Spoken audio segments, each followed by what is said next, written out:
Good evening, everyone. I hope everyone's having a great evening all over our country this evening. For everybody around the world who joins us on the Centralist, I'm glad to have y'all every week with us and hanging out and listening to the show. A lot of news to cross over tonight. There's a lot of stuff going on, a lot of stuff to keep up with. When you have a president like ours who's just kind of insanely, out there, it's just a lot of stuff to keep up with. And we do our best to keep up with what's going on. Plus, there's a lot of stuff going on around the world. I mean, we're still dealing with COVID, even though depending on who you ask, it's worse here, better here. It's just a strange. The whole thing is a strange scenario when it comes to COVID out there. Now there's a lot of contradictory reports coming back and forth. I work with a lot of I have a lot of doctors that are customers, I should say, and I talk to them about this all the time. It's an amazing how many of them told me you should not mix and match shots. Yeah, that cracks me up. And not the only ones. There's been some big name doctors come out and said, well, mixing and matching shots doesn't really seem like the best idea. So we'll see how that works out for everybody. Well, for whoever asked, I got the Johnson and Johnson, and if I'm required to get a booster, I will. But they haven't told me anything. I'm under the age that I shouldn't have to get one, and only the CDC said it. Johnson and Johnson hasn't actually said it. They're kind of like, no, I think y'all are okay for now. So yeah, we'll see what happens. It's nothing to worry about. And for whoever asked about the flu shot, yeah, get your flu shot just because the flu sucks. It doesn't matter how old you are. The flu just sucks. I've had it a few times in my life. It sucks. It's not COVID because I had COVID and it's nothing like COVID, but it still sucks. If you can avoid it, what the hell? We know those vaccines don't make you grow extra arms and have all kind of other weird things that happen down the line. But we're going to open with the story about China threatening the United States. Now, I thought this was an interesting story. I picked this story from a couple of places. It came across a U.S. paper as well, or I say across the U.S. news. But the original place I picked it up was actually in on Pravda, one of the Russian news articles. I subscribe to a bunch of different ones around the world. It makes it easier for me to track what's going on around the world. And it's also interesting to listen to how other countries perceive our news or what's going on in our country. It's just a different view, so you can get multi-sided views of what's going on because politics in the United States is so divided. These days, it's kind of nice to see from a fresh view of just reporting the news, other than because of this one or that one or whatever. It's just the news. So it's interesting to hear from different countries. Of course, Russia always puts a good spin on American news. You got to give them credit for that. It's always kind of funny. But getting back to Xi Jinping, so most people don't realize that Ping hasn't left the country since COVID started. He himself has been in lockdown inside of his own country. He has not left, and I don't know if he's planning on leaving anytime soon. But along with him and several others reported saying the same thing, it was worked out to basically saying the same thing. Okay, so Ping knows right now that the United States is weak and vulnerable due to the leadership it has currently. His words, not mine. Not him. Russia's come out and said the same thing. And so he doesn't really fear Biden. He doesn't think Biden can stop any expansion. He just thinks right now is a good time to take advantage of the United States because, frankly, there's not really much Joe Biden's going to do about it. Joe Biden's preoccupied half the time with what he's wearing or where he's going, and half the time he doesn't know where he is. We've seen that on many, many occasions, But so the original article came out of where did it come out of? It was Gordon Chang actually wrote the original article, and it was kind of strange when I first picked it up. But Trump kind of put the kibosh on China. China was on a way growth thing, and Trump just backed him in the corner. He got our allies to cut him off. We cut him off. We really cut back spending on him. And then COVID came along, and even less people wanted to buy anything from China. Still, I hear people, I don't want to get nothing from China. It might have COVID on it. And now they're going through another plague over there. So they're financially based spot. So they want to reach out to the United States and say, hey, look, we'll help you with global warming, and maybe we can rig up some fair games, some fair rules for competition. But the United States doesn't need that because when Trump did all of this and Joe Biden kept in place and actually added a few, it put China on their back heels. Our country has what it needs to survive, and China doesn't. And China needs to sell a lot of goods because it needs to buy a lot of goods. China is not a self-sufficient country. It just doesn't have a lot of minerals anymore. It can't really produce enough food for all of its people. It's in a precarious situation. So when countries like ours or Europe decides, the EU decides to say, hey, look, stop, you're overgoing. So now we've got them threatening basically to take Taiwan, and we got Russia basically threatening to take the Ukraine, which will completely destabilize the whole area. And I'm not sure that it'll get by without a war starting. I just don't feel that even with the goofball Biden, I can't see how he can let it slide. Not the Ukraine and Taiwan. I mean, that's just bull. It's just I'm not sure. It would be like if we took Taiwan and the Ukraine. I'm just not sure how that's going to work out. And the only way the United States can stop them from taking Taiwan is to really come down on China. I mean, really start invading China's territories, and really start bombing the piss out of them. So they have a big navy, but it's not a sophisticated navy, but it is a big navy. It was like back in the day when we had the United States Navy versus the Soviet Navy. Soviet had a lot of ships, but the United States had a lot of sophisticated ships. So one of ours equaled about five of theirs. And these days we have fire without sight missiles. We have a lot of stuff. Of course, now China has hypersonic missiles, so it would be an interesting standoff. But when it comes to air superiority, there's nobody on the planet that's going to be able to challenge us. So in the end, they would lose. So that's why they really want to come up with these rules. But he's not. Ping is not scared about it, not even a little bit. And you can read any articles you want. You can read American articles. You can read out of British articles. You can go anywhere in the EU.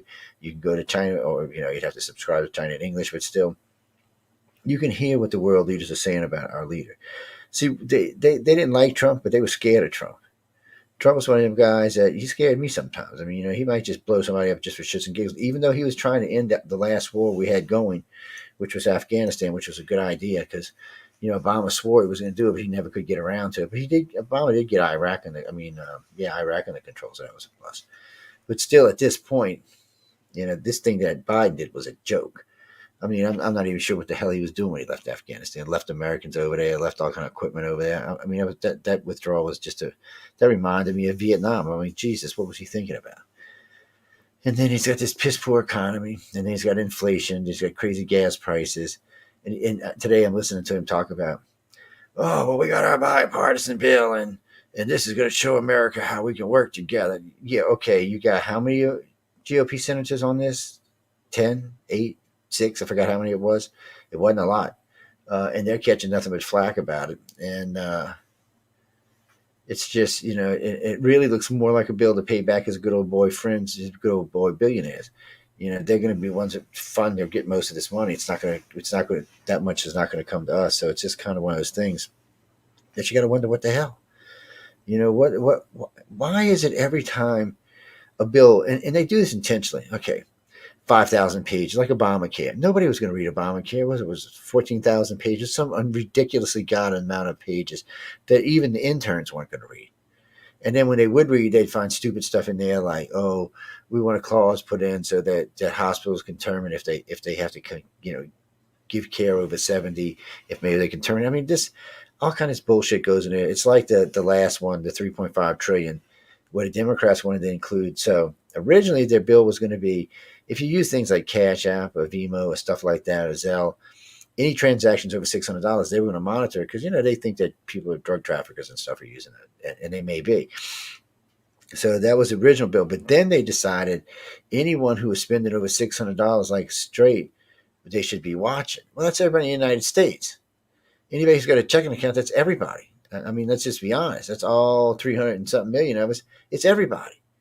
Anybody who's got a bank account, rent,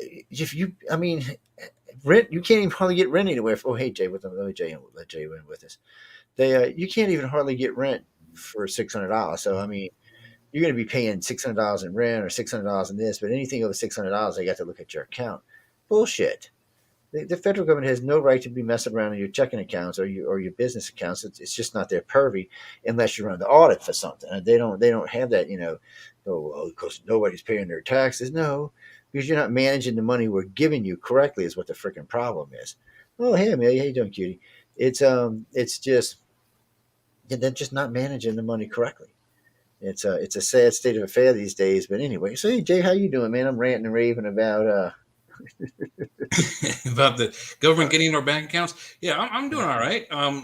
We just had a good show with Jeff's show, but I don't know if this has been done before. Did they do this in World War II in Germany? It seems like Gestapo tactics that It is. they want to. I mean, they already track us through Google. With you go to an advertising, or not advertising. Let's say you go to Amazon and you look up this doohickey. Then you go to another website, and on the ads, that doohickey you just looked up is in all the ads left and right of your webpage. So they're already tracking everything. What else? What more do they need to know? And why do they need to be in our bank account? That's third world country kind of stuff. No, because they want to be and how first off, when I first heard this, I was like, really? Okay. All right. Now last I checked, the IRS really could not they don't so how are you going to go through 320 million bank accounts? Or let's just say 200 million because a lot of these are kids. So let's just say 200 million. How are you really going to go through all of these bank accounts? Well, I mean, I got you'd an idea have for to you on have that one. you have to have the I'll higher guarantee you country. this: they already have an algorithm. They've already got a program out that will search for whatever they want to search for. You're spending X amount on whatever, and some bank accounts actually tells what you spend on, whether it's the store name Yeah. or Amazon Marketplace, whatever. So they have the algorithms out there. They just need to put in how much they want to look for, how much has been spent, and to which retailers and or online retailers, and then boom, they don't have to sit there and search through 300 million Yeah, bank but accounts. It'll just when come up you're in the screen. and I would agree with that, but I know what kind of computers they're running. I doubt they even got the power for that. Last update that I heard of the IRS, they were updating to 950s. So I mean, and they're still running they're running less than 50 gig hard drives. I mean, it's just ridiculous what they do with it because they run through a mainframe, and it's just a sad state of affair. And they're not the only ones, by the way. Come to find out, several parts of our government use antiquated computers, and it makes them so hackable. Mm-hmm. I'm like, why the hell y'all use this crap? But I guess from their point of view, I can understand as long as they're working and they're doing it. Because really, I mean, all they're doing right now is tax software. I mean, that's basic software. So any decent piece of crap computer should be able to do that. Yeah, but I One think for the core. parameters you're looking at, what they're going to look for, they're going to need those quantum computers because That's it. that's a lot of data to sift That's a through. lot of 300 data, million plus accounts, and and, some and, people have and each multiple accounts. transaction. So it's 200 million people with a bunch of.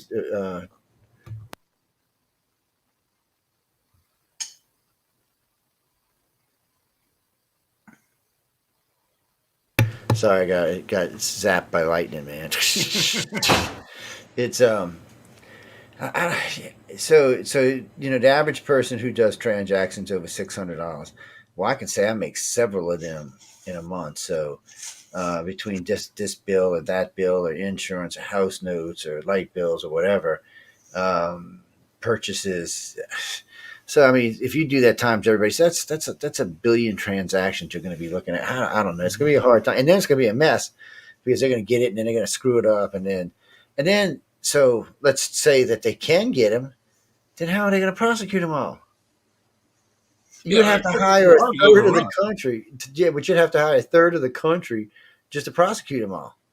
It's just such a joke, and why the hell they want to do this is beyond me. I mean, come on, guys, and for places like NBC and CNN not to get upset about this, you got to wonder what they're getting out of it. I mean, because Yeah, they're going to be going through their bank accounts too. yeah. What kind of This kickbacks is do a they way get? to get into the this is a way to get into the millionaires accounts.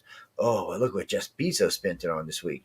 And then what happens if you're spending money on whatever, but it's legal, but it's kind of shady, but it's still legal, and it gets out? I mean, then Mm-hmm. was the IRS going to be responsible for this? And I wouldn't trust them as far as I could throw when it comes to that kind of stuff. So I don't know. I mean, you'd have to start a whole new agency. You'd have to. I mean, literally, you'd have to hire 100, 150,000 people easy, and which is great. It would create a lot of jobs, but still. And then the amount of fighting that would go on. So all these accountants would get in, and all these lawyers would get involved. So basically, half our country would now be accounting lawyers and IRS workers. No, I'm just not. I'm not seeing the advantage of that for anybody. Well, you'd also need the police force to enforce Yeah, anything because that you gets have to found enforce out. it. Yeah. So I mean, it basically be a police state is what it ended up being. So I was glad to see it get knocked out, the $3.1 trillion bill, which we don't know what's going to end up in that thing or not. But it all did start over Vimo, Zelle, and Cash App. they were like, I guess they were looking at them for fraudulent things or ways to hide your taxes or transferring money around that's not going through a bank. Not a monitored transaction through a bank. And I mean, everything I say send in my bank, it transfers between accounts, between business accounts and personal accounts, all that shit. I mean, the bank sees all of that, but I don't see where it's the IRS's business, and I don't Well, see where it's IRS with any of those businesses. types of things, Cash App, Zelly, Venmo, et cetera, those electronic transfer programs or applications. What about kind of illegal activities going on? People buying drugs or selling Yeah. prostitution through that? If they have to, they can.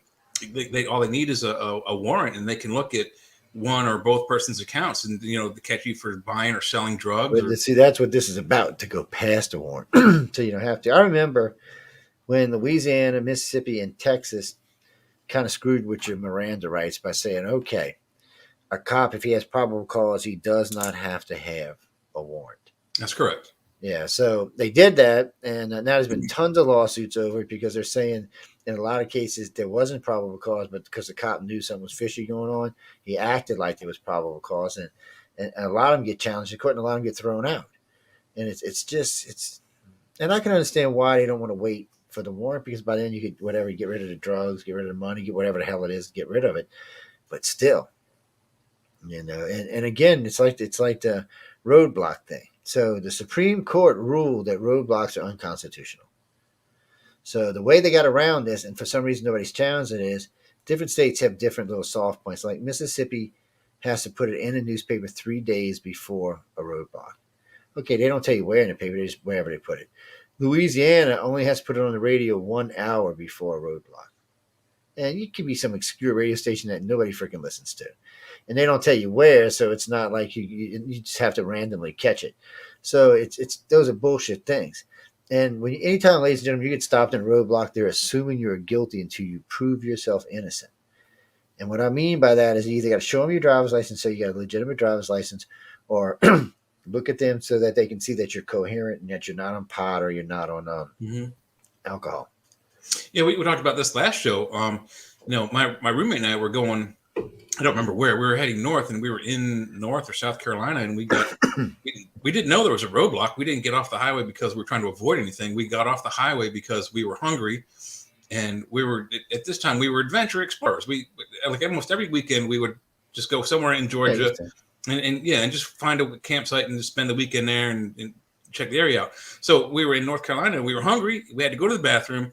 And we're in one of those spots where there's not a lot of exits on the side. So we're like, let's just get off here. We'll find a little town. We'll find a little mom and pop restaurant. We'll go to the bathroom. We'll get gas. We'll get food, and we'll leave. Well, we get off, and we encounter a cop roadblock. And the cop said, "Why did you get off the highway?" And I said, "Well, we were hungry. Wanted to find a little town, little mom and pop restaurant, and we need to go to the bathroom." So they wanted to search the car. And I told my roommate, "Don't let them search your car. They need a warrant." And he's like, "Well, go ahead."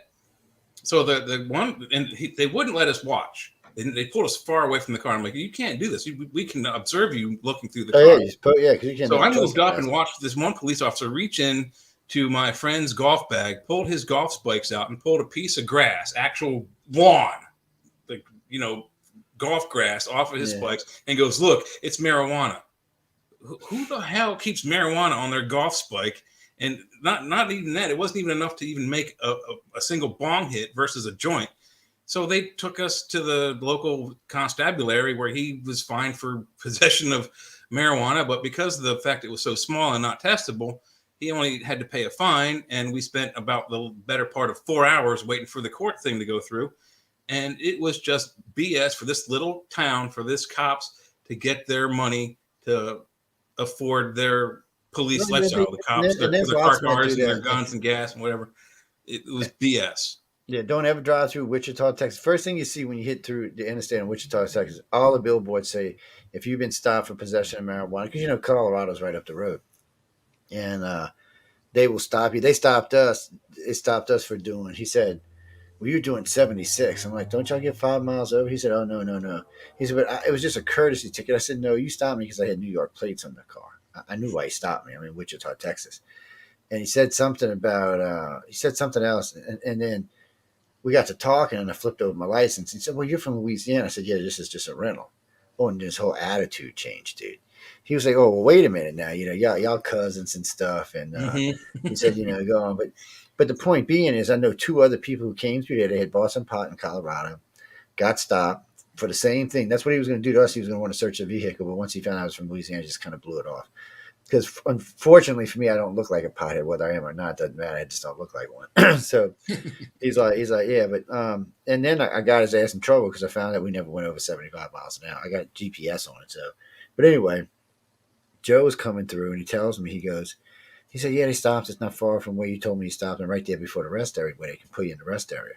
And he had, I don't know, I think he said he had bought about $300, $300 worth. It was probably not even an ounce, maybe an ounce. Different stuff. Cop stopped, told him the same thing. Oh yeah, you were doing 77. I need to pull you over. He said, it's just a courtesy thing. We're not going to write you a ticket. Oh, and then he goes, oh, I think I smell marijuana. I need to search your car. And of course, he asked Joe, he said, do you mind? Joe's like, well, I don't want you to search my car, but. And then when we decided to, he just said, hey, look, this is where it's at. No big deal. Got one, found it, took it. Then he told him, crush it up in the grass and then go on your way after you give him the ticket. And I think he said it was $176. They didn't give him a ticket for speed, just a ticket for possession, and it was $176. Biggest scam I've ever heard of. But they said even if you get caught, I was talking to, I brought this up on air on another show. And a gentleman from Wichita, Texas called in. And he said, "Look," he said, "you can be driving through there with a pound." He said, "Yeah, they're going to take." He said, "He probably won't take you to jail, but they're going to write you up, and it's going to cost you, $2,000-$3,000." And I was like, he said, "It's a scam." He said, "But they like it. It's easy money for them because they figure one in every 5 cars coming through their county has got marijuana in it. So it's good odds for them. They're going to pull somebody over." It's income. It funds the police. It funds their cars. It funds their gas. It funds their ammo, their guns, their bulletproof vests, and they can, with the money they're getting from that stuff, they can continue these roadblocks and continue to pull people over for a courtesy call. Well, they roadblock. My house is on a bayou right here, and then there's a highway down the street where the boat launch is, and there's a highway over the two bridges. Well, the bridge comes down, and it's like a landing, then another bridge there. So it's a great place to do a roadblock. There's nowhere for them to go. They come over the bridge in front of my house, and I'll see them out there roadblocking and just hanging out. I got pissed and called them out one night because they were out there. Was doing one of the weekends where they had the drag races going on in Gulfport. So everybody was pulling up with a ass nice car. They're like, yeah, spin it out. I mean, I called him, said, dude, it's like midnight, 1 o'clock, and when you cops are out there telling people to spin up their tires, rev up their engines. And all of a sudden you heard it go quiet. But I think they told them they don't want them roadblocking there after midnight no more. And I told them, I feel dangerous. Like the cops aren't real well received right now. They're like 75 yards from my house. If there's a shootout going, I'll be bullets coming through my damn walls. So I'm like, no. So, and then the best part was they had a trooper used to sit on the bridge, right? And he'd sit right over the hump where you couldn't see him. And then, of course, he'd always catch somebody speeding over the hump because they're dumbasses. But what would happen is people would grouped up together. As one would go over the hump, they'd hit their lights because the cop was in, and everybody else would be locking up their brakes behind them. So a bunch of people call and complain. You got to cause a freaking accident. What's wrong with you? And they made him stop. They're like, no, y'all can't do that. That's just ignorant. That's just ignorant. But that's a lot of cops. That's all they're about, making them tickets. I watched the other day. They were pulling 2-3 people over, going back and forth from interstate. I'm like, look at these assholes. And there's so much woods along the route between my house and interstate. You don't know where the hell it's sitting. They could be anywhere up in there. So I just put the cruise control on. If the police officer is diligent and successful, the county and or whatever organization that runs them aren't going to say anything. There's a police officer down in Montgomery County, Maryland, who his daughter, 16-year-old daughter, was killed by a drunk driver, and since then he has been gung-ho going after drunk drivers in Rockville, Maryland for the last 20, 30, I don't know if he's still operating, but he gets like 85-95% conviction rate, whereas the people he pulls over, they go to court, they usually lose the case and pay fines and either jail time for a year and or probation for 6 months, yada yada, and drunk driving records on their on their permanent records and what have you. But nobody says anything. And I was thinking, just to see that if this guy is on the level. If I had the time and still living down there, I would go to bar after bar after bar, and I would not drink, have a soda, have a tea, get some bar food, go to the next bar, get a soda, get some more bar food, go to the next bar until he pulls me over and then says I'm drunk. I'm like, well, I haven't been drinking. Give me a breathalyzer. And when the breathalyzer comes up 0 and he still tries to arrest me for drunk driving, boom, you got a bad cop on your hands. So it's the community needs to speak up on these things. Like you They said do. there, where people are calling and complaining about these roadblocks, there is a danger. Someone who's not paying attention and sees all these cars stopped, they could cause an accident. You get a violent criminal who get pulled over by one of these things, and they're looking for drugs or whatever drug running type of operations.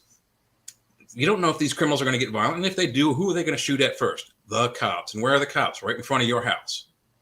Oh yeah, and yeah, that's it's just crazy how it is. And they don't care, But now I think more and more people in the neighborhood are bitching. It's a lot of wealthy people around here, so they're getting tired of, and they're getting tired of seeing the lights. And when you want to leave your house now, all of a sudden you got to go to a roadblock to get out of your house. You're like, really, dude? Come on. We live how many of these roadblocks a month? And like during the holidays, they get stupid. Yeah. They'll be every other night, or 3 times a week, or all weekend long, and it irritates tourists to boot. They're like, come on, we're going home for the weekend, and we got to go to a roadblock to get home. It's just one of those things that it should be completely illegal. It's assuming you're guilty until you prove yourself innocent. Well, from what you said, it sounds like it already is, and it's unconstitutional. So, legislation has to go to specifically curtail these types of activities. If they're not constitutionally legal, then they got to either find, like you said, a way around it by announcing it in the paper or on the radio, or it has to stop. And it's probably better if it stops, because all it does is create problems, and it gets innocent people into trouble. Like with my roommate, we didn't have any weed in the car, yet they found weed, and we had to spend 4 hours fighting it in the court. Oh yeah, it's all that's just a pain in the ass now. It's funny down here in Mississippi. I hear our governor talk about marijuana all the time. He's actually pro for, I think, the bastard smokes, but the state's like no, and they're like yeah, and then they're like no, and then they look like they were going to get it, and some lady pulled some trick on them, and I said something about the case is set up wrong. Now they got to start from scratch again. It cracks me up. I was surprised that Louisiana got marijuana. Now they got full medical marijuana. Mm-hmm. Like Florida does. And Florida didn't surprise me because it's a recreational state, and eventually in Florida will be recreational. But Louisiana is a little different. There are a lot of red part of the state, and but you know what? Democratic governor got in there and did it. He said, "Yeah, guess what? Y'all getting marijuana whether you like it or not." So they got it down there, but it's hard because. So you're driving between Louisiana and Florida. Well, Louisiana and Florida, it's legal. As long as you get your prescription card, they're not going to give you no shit. But if you get stopped in Mississippi or Alabama, it is not legal. It's not. It's decriminalized, but still, you're going to get fined at the very least, and you're going to get your shit taken. Yeah. So and a lot of times Mississippi, they'll take you to jail, do the whole 9 yards, and tow your car the whole 9 yards, and it's the most corrupt thing I've ever seen. Well, and the same thing is what happened with Louisiana is what happened in Maryland. Maryland has been a traditionally blue state and Democratic state. They've had Democratic governors for as long as I've been in the state. I'm out of it now, but I'm not too far away. I'm only, I think, 8 miles from the border to Maryland from here. But we got a Republican governor came in, took out the incumbent Democrat, and within his administration, marijuana has become medically legal throughout the state. You got to buy a card, you got to get a doctor's note, and you got to get the prescription card, and then you got to go to the dispensaries to get it. But it's available, and I don't see it becoming recreational there anytime soon. However, I am in the state of Pennsylvania where it is also medically available, and we just started the legislation. We just went through this last voting period. Constitutional carry will be a thing in Pennsylvania within the next year or so, which is great. And I can see within the next year after that, recreational marijuana as well. Yeah. And you're going to see this across a big chunk of the country. Places like Texas, for some reason, is going to be a holdout. I'm not sure why. Now, Texas, you can carry, but they're going to be a holdout. And I don't understand because there's probably more marijuana comes through Texas. The only state that probably gets more coming through it illegally is California. Oh, Florida too. Florida's like the drop off point from point south, Florida, and it goes up the highway. I remember a friend and I were not far from where I live right now. We were walking down the beach, and I think I was 17 at the time, 16 at the time. Yeah, 16. And him and I were walking on the beach, and we seen these bales. We thought they were hay bales washing up on the beach, right? Yeah, there was 250 bales they recovered, and we're talking probably 50 kilos per bale. Yeah. Somebody had lost a fortune, and I guess maybe a boat came up on him or something out there, or maybe that was a drop off point and it just the tide switched it or something. And I still remember, I can't say his name. He goes, "Damn, we're dumbasses." Yeah. But we know, How much you could have and we made and we just smoked at picking the them. time, so Yeah. so it was just one of them dumbass things. We didn't what do we know? We were kids. We didn't know what it actually looked like in a bale and stuff all squished together and things like that. I know. I remember we went down to Tijuana. Well, we actually went and spent 2 weeks driving around New Mexico. So we stopped off in Tijuana.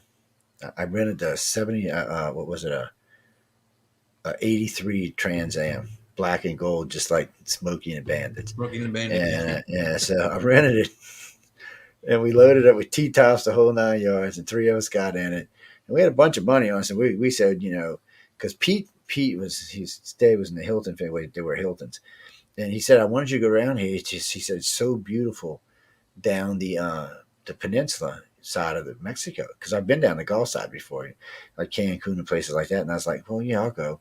And so we stopped off in Tijuana, and we loaded up on everything we needed. I'm not going to tell you all what we loaded up on, but just say we loaded up on everything we needed. And so we stop off at this cantina, and we get down and had a couple of drinks, met a couple of people, um, brought them with us. Went down the road, and they were telling us about this. I'm not going to tell you what it was. Don't worry about it. And what do you mean? Who do we meet? All right, it's three guys just out of boot camp. I can't, if you can't figure out who we were meeting, just shame on y'all. That's all I can say. I can't be no more descriptive. This is not the kind of show, but Ladies of the road, as it were. yes. And anyway, so we ended up getting like three apiece, and because American money is like buku in Mexico, especially back then, man. I mean, $100 was like it was like a couple of grand down there. Still is. Yeah, I know. So anyway, they tell us about this hotel overlooking the mountain down there. They said you can see the whales, and it was a good time to see them. So we drive down there. Places old. Bathrooms are outside, by the way. And so we pull in. No air conditioning, things like that, just fans. But it was a great place. I mean, it was up in the mountains. It was cool, and you could look right over the edge. There was the peninsula down there, and was it the Baja Peninsula? Is that what it is? Yeah. And then and there was whales up in there migrating around, doing their things. We watched them with binoculars. Had a great time. Got blitzed. Drove down further. We spent 6 days driving down and 8 days driving back. We took a different highway back, but it was just he was right. I mean, the views were stunning. The people were just as friendly as could be, and you could tell. We were fresh out of boot camp. You could look at us and tell, even though we were in civilian clothes. You could it's no doubt It where was we the were coming. haircut. Yeah, I mean, there's just no doubt where we were coming from. But I mean, everybody was really nice. We had a great time, and I remember coming back across the border. And all right, get out your car. They took the hubcaps off the car. Well, that car didn't have hubcaps. They took they looked down the gas thing. They took the air filter cover off. Is what they took off. They took the filter out. They looked down and they opened the valve. They had a big old 4-barrel on. I'm thinking, dude, your car wouldn't even run. What is wrong with you idiots? They look at the seats. They actually squishing on the seats. Then they got to run the dog. I said, whoa, with the dog's claws. I said, it's a rental. I said, this dog punches a hole in any of these seats. You just bought these seats. I said, so let's just be upfront about it ahead of time. And Kyle said, well, you just don't want us to go through. I said, I don't get a problem with you. I said, why don't you just hold the dog? That's what he did. He got in the car and slid across the seats with the dog. And I said, see, we ain't got anything because we weren't going in. Because Pete had friends. If we wanted that, they was all over California. So, and so we get back across. And sure enough, man, they put everything back and give us a car, get across. And then Stupid pulls out he had a bag about this big, and one of his just rolled up in a towel he brought with him. Some towel that the girl gave him. And I was like, okay. And we didn't get busted for that. I would have kicked his ass because we'd have been out to service. Mm-hmm. They'd have dropped us. And military sucks because the UCMJ says that if you get busted anywhere in any country for doing anything and they put you in jail, you go to jail first there. Then when you get out, You're You're in going to Leavenworth. jail. Yeah, you go to Leavenworth. So yeah, you're kind of screwed, man. You just don't even want to go there with that kind of stuff. Pay twice for one crime. Yeah, I remember when the first time I read the UCMJ, I was like, "What? We're screwed, man. This is just not me." So every May, look, it makes you behave when you're out. Well, most of the time, anyway. But like when we in tech school, we got more fights up there. It was an insanity place. Ginger, wait, no, wait, hold on. No, you mean about the Xi Jinping? Actually, they're running it on Fox and they're running it on NBC, I believe. Oh, speaking of NBC, Rachel's leaving. They're losing two of their biggest hosts are leaving NBC. They said, Rachel Maddow. yeah, she's leaving, and I forgot the guy's name now, but he's another big host. Two of their biggest names just gave him the bird and left. Wow. Well, Rachel's too. They're both actually too young to retire, so I don't know where they're going. And the articles didn't say where they were going, but they definitely are gone. They'll pop up somewhere. Well, Rachel. When I did the interview with Rachel, she seemed. I don't. She wasn't conservative, but she wasn't the liberal that she's made out to be on NBC. I mean, the woman is a gun-toting member of the NRA, and her old lady go shooting every Sunday. So it doesn't sound like crazy liberal to me. And there's a lot of other things she talked about that just didn't sound liberal to me. So I'm just thinking that maybe she had enough of the nutter train. Since everybody's over there's back and Biden like you wouldn't believe, maybe she's like, you know what, maybe it's time to get off the crazy train. Yeah. Yeah, Oh, I have to agree with you. I don't think she's one way or the other. I think she's kind of in the middle. She kind of tends to lean towards certain issues on both sides, but well, she NBC seems kind of fair. makes her. I mean, Yeah, well, she doesn't NBC. yell at any of her guests like some of these other Yeah, hosts. that's true too. NBC makes her try to take the liberal side. That's why she attacked Trump the whole time. And I asked her one of the questions I asked her was, I said, well, when you were doing the taxes, because I was watching that night, I said, was somebody on the side doing this? And she started laughing because she knew what I meant. And she said, oh, yeah. She said, because there was nothing to talk about. She said, it was an embarrassment. She said, embarrassed me, embarrassed the network. She said, I was told. She said, I hadn't seen them yet. And she said, I told we got tax Trump returns. And we got him. So she said, I was looking for, we're going to have a good time. We're going to have a good time. And she said, I couldn't find nothing in there to even pick on him about. She said, it was squeaky clean. It was kind of scarily squeaky clean, she said, actually. But NBC wasn't going to run. Yeah. This means stretch it out because you Yes, don't have enough material to go on to the next commercial. That's what that means. They had planned 2 hours on this, and she barely made an hour. They had to move on to something else. But and that's what that means. When you see your producer on the side going, you just stretch it, baby. Find a way to stretch it out. Do what you can to. Sometimes you'll hear them stuttering and stuff. I did read the one about affirmative action, and it is interesting. This is going to be the if it gets to the Supreme Court, it'll be an 8th or 9th time there. I agree that when you select someone by color to go to school, it is racist against other people. So I don't know how that works. Or to promote someone to a job that they're not qualified for, which I have personal experience with that. Yes. Anytime you hire someone or promote someone based on skin color, you're a racist. Yeah. Oh, you say, oh, I'm doing it because they're black. Well, you're still a racist. If you're not both, but you don't promote people and you don't give, like schools, scholarships should be given to kids that earn. I don't care what color they are. As long as they earn a scholarship, then they should get it. Now, like everyone else in the country, you can always get a student loan and go to school. Mm-hmm. Oh, yes, it sucks because you got to pay them back. Yeah. And it sucks hard. But you know what? There's no excuse for you not. So and the student loans are not based on color. Matter of fact, the poorer you are, the better you are because you might get a grant. Mm-hmm. And with the scholarships are so aggressive.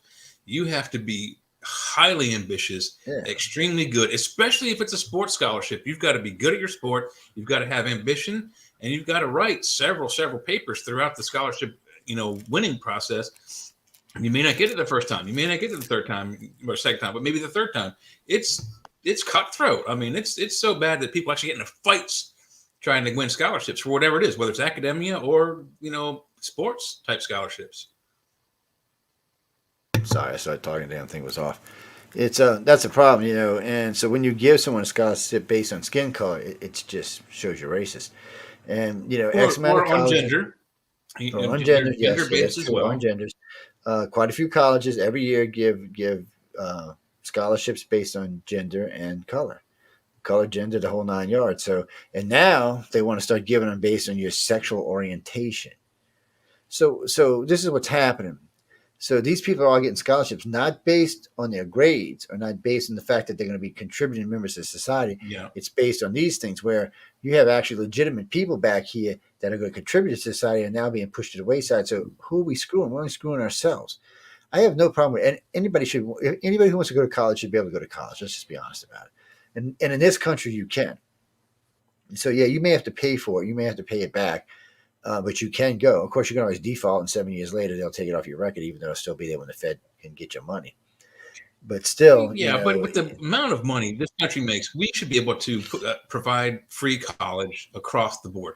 There's no reason why it should cost anything. And you think about it, just even 150 years ago, in most of the European colleges, Cambridge and Oxford, no one paid for that. Either you went there or you didn't. And I don't think anyone paid scholarships back then or paid tuitions back then. I mean, I don't think it should be. Archimedes went to college and paid money for it. I don't think William Shakespeare went to college and paid money for it. What happened there? Stupid computer stop. No, I think everybody should be able to go to college for free. I really do. You glitched out there for a minute. I didn't hear what you said. Yeah, that was weird. No, I was just saying. I think everybody should. I was agreeing with you. I think everybody should be able to go to college for free. I mean, maybe there should be an entrance exam, but other than that, why should you pay for it? Okay. So something weird going on. Yeah. Jay has been probed. I don't know what happened, guys. I think we locked Jay up for some reason or another. Let me. Oh, there it goes. Oh no, man! What the hell is going on? Jay, you back? I don't know. StreamYard is glitching out. Yeah, it was glitching pretty hard there for a minute. Yeah, okay, you're back now. Oh wait, hold on. Let me do.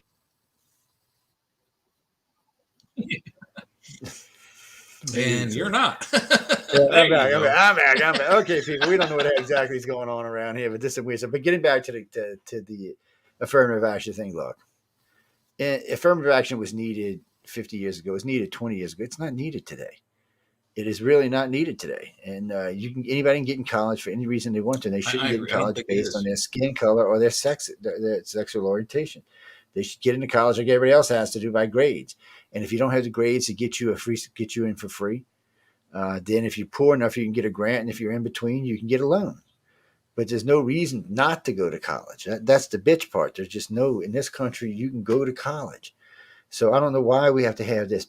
Houston just got in trouble just a couple months ago because this is what happened. So this is how all these big lawsuits started. About 15 years ago, 2 white girls had applied to go, I think it was to Austin. And instead of letting the white girls go in, they brought in 2 black guys on a scholarship, and that filled their mark for the year. Well, they sued the shit out of them because they said it was racist. They got in based on skin color, which was true, but because of affirmative action, you can't sue. And what affirmative action means is affirmative action is simply discrimination against white people now. In the old days, it was to help out races, but today it's just discrimination against white people.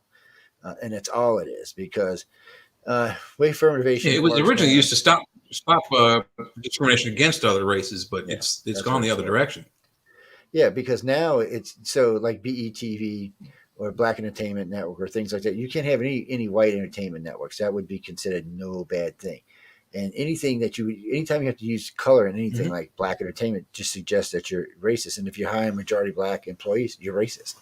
And a white company can't do that. They would actually get sued and daylights out on for doing something like that. But a black company can, and so can other companies. So and now there are traditionally black universities as well. Yeah, so that's all going to have to change. Sooner or later, affirmative action is going away no matter what, because within less than 30 years or maybe 50 years, whites will become 48% of the country. They'll still be a majority, but they'll be below the 50-50, which means there are a minority because the rest of them take over. So then what, we're going to give everybody affirmative action? Oh, then there will be the white entertainment network. Well, that ought to be fucking interesting. That's all I got to say. It's to the point where we have to quit doing that. It's to the point where people need to get to school or do whatever based on their merits, not on their color. And I have Do you want to hear my story about how affirmative action wasn't very good for me? No, go ahead. I'm listening. This is a good one. So I'm not going to give the name of the company, but I work for a home improvement company, and a position came up for a supervisor, and I applied for it as well as 8 other people. So there were 9 applicants within the store for this one position. One of the applicants was African female, and this was her first job, and she'd only been there less than a year. I think this was 3 years ago, so I would have been there 5 years at that point. And so the position was for the hardware department supervisor, which is something I had actually worked in. I'd worked in that department several times, knew the product, knew the area pretty well. And so I applied for it, got the interview, and the guy who interviewed me said that I'll let you know as soon as I know who's going to get it. You won't hear it through the grapevine. You'll hear it from me first. And I'm like, okay, cool. So after all the interviews were taken care of, they gave it to this employee who was African female, and who at this time was a head cashier and not very well liked. She wasn't a very well liked person beyond her work ethic, which wasn't very good either. So they gave her the position of hardware, and I found out through the grapevine, not from the manager who did the interviews. So come to find out that she doesn't know what the difference between a slotted or Phillips screwdriver is, which is something you would think is kind of essential for that department. Didn't know what a drill was or what tools the drill bit went into. She came up to me and another associate with the drill bit. She says, "What is this and what does it go into?" And we just shook our heads. I walked away. The other associate helped her. But they found out that she wasn't qualified for that supervisor position, so they moved her to the paint department. No shit. Yeah, it gets better. They come to find out that she's allergic to the nitrile gloves, which 99% of the population are not allergic to them, and she's colorblind. So how do you mix paint when you're colorblind? Which generally affects more men than women, but she's one of those people that's affected by color blindness, and so she was not qualified for that department. So they opened up a special position in the flooring department for her. And any employee at this store that I work at, you're required to be able to lift by yourself 70 pounds. That's mulch, that's flooring tile, that's concrete, bags of concrete, what have you, which she couldn't lift up. Within 2 weeks of her moving to that department, she quits. No shit, huh? Yeah. And I'm like, the whole store was shocked that I didn't get it because I was clearly the front runner, qualified for the position, knew the department inside out and backwards, knew how to downstock things, knew how to put things up, knew how to price things and sequence areas with, when you put new items on the shelf, how to make sure it's located there. So I didn't get it. And I was absolutely furious with the store. And I actually went to emailed some lawyers, and they said, I've got a case and give us $200 and we'll move forward. Well, I didn't have the $200, so we didn't move forward, but they could have been sued.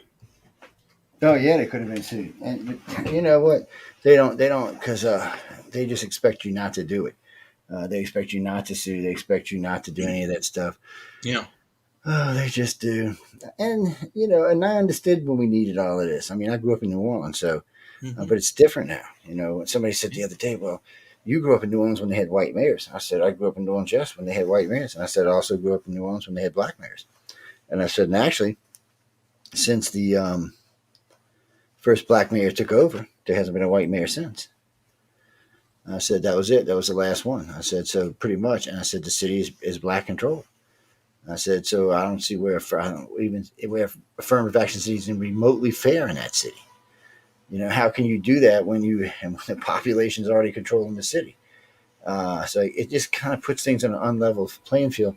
And I don't worry about for people like us because we're old and we already know how to play the game. But, I always think about the youngins coming up in the field for the first time and people, and they have to compete unfairly, which everybody says, well, that's how it should be because, whites did to them. Yeah, okay, that's true. Whites did do it to them, but not the whites that are alive today. Right. And surely not the kids coming up. Absolutely. I said, so you're hating on young people who had nothing to do with this. So you're creating a problem where there wasn't one. Yeah. I said, you're making hate where there wasn't none to start off with. And it's not just in New Orleans. I can't remember when the last white mayor in Washington, D.C. was. It's been traditionally black since at least the 80s. I remember Marion Barry terrible mayor. He got caught red-handed. I mean, literally with his hand in the drug jar with a prostitute in a hotel. He got arrested in his boxers. He's in his underwear on national TV, being escorted out of a hotel with a prostitute in possession of drugs. I think it was cocaine. He goes to jail. He gets, loses the mayorship and what have you. He goes to jail for this, gets out of jail, and he's elected immediately upon getting, serving his time in jail, and goes right back to being mayor again. I'm sorry, but if you are arrested for any kind of illegal activity as a mayor, you shouldn't be elected back in. But that just shows the power of, the way black people used to be and where they are now. They have power. They're not stepped on and discriminated against, in my opinion, as bad as it was in the 60s and further back. Well, I know a good friend of mine told me one time, he said, well, you wouldn't understand, white people were never enslaved. I said, wow, you're a dumbass. Yeah. I said, did you really say that? And he said, well, it's true. I said, no, it's not even close to true. I said, white people enslaved for a long time. I said, the Romans enslaved them, the Greeks enslaved them, all kinds of European slaves. The Ethiopians enslaved them. Egyptians did. I'm like, the Egyptians did it. They're a black race. I'm like, maybe you should get your shit together, man. I was like, but it always bothers me anyway, because a friend of mine screaming at me about racism and sexism, and then he gets on about being black, and I'm like, dude, you hate on all white people when only 3% of white people own slaves. That was it. I said, I don't even think it was 3%. I think it was actually 2%. I said, that's it. The other 98% didn't own slaves. I said, they were like everybody else, just trying to make it in the world and not get eaten by Indians. Yeah. Well, not eaten, scalped, I should say. So, I mean, they were just moving along in the world. But that's not how the media portrays it. The media never says it correctly. It's always got to have something to do with hate. It all depends on how you skew it. You can make the most innocent historical event seem like an atrocity if you word it correctly. I mean, if you did it correctly in the other direction, you could make Hitler look like a saint. And it's just it depends on the wording and what they decide to share with you. But that's a good representation, because to Hitler's people, he was a saint, and he was considered brilliant in a lot of ways. He was just insane about other stuff. But it's the same thing with the 9/11 bombings. For us, it was a disaster, but for the Middle East, it was a coup. It's a victory. Yeah. It's a W. It's a chalk on their mantelpiece there.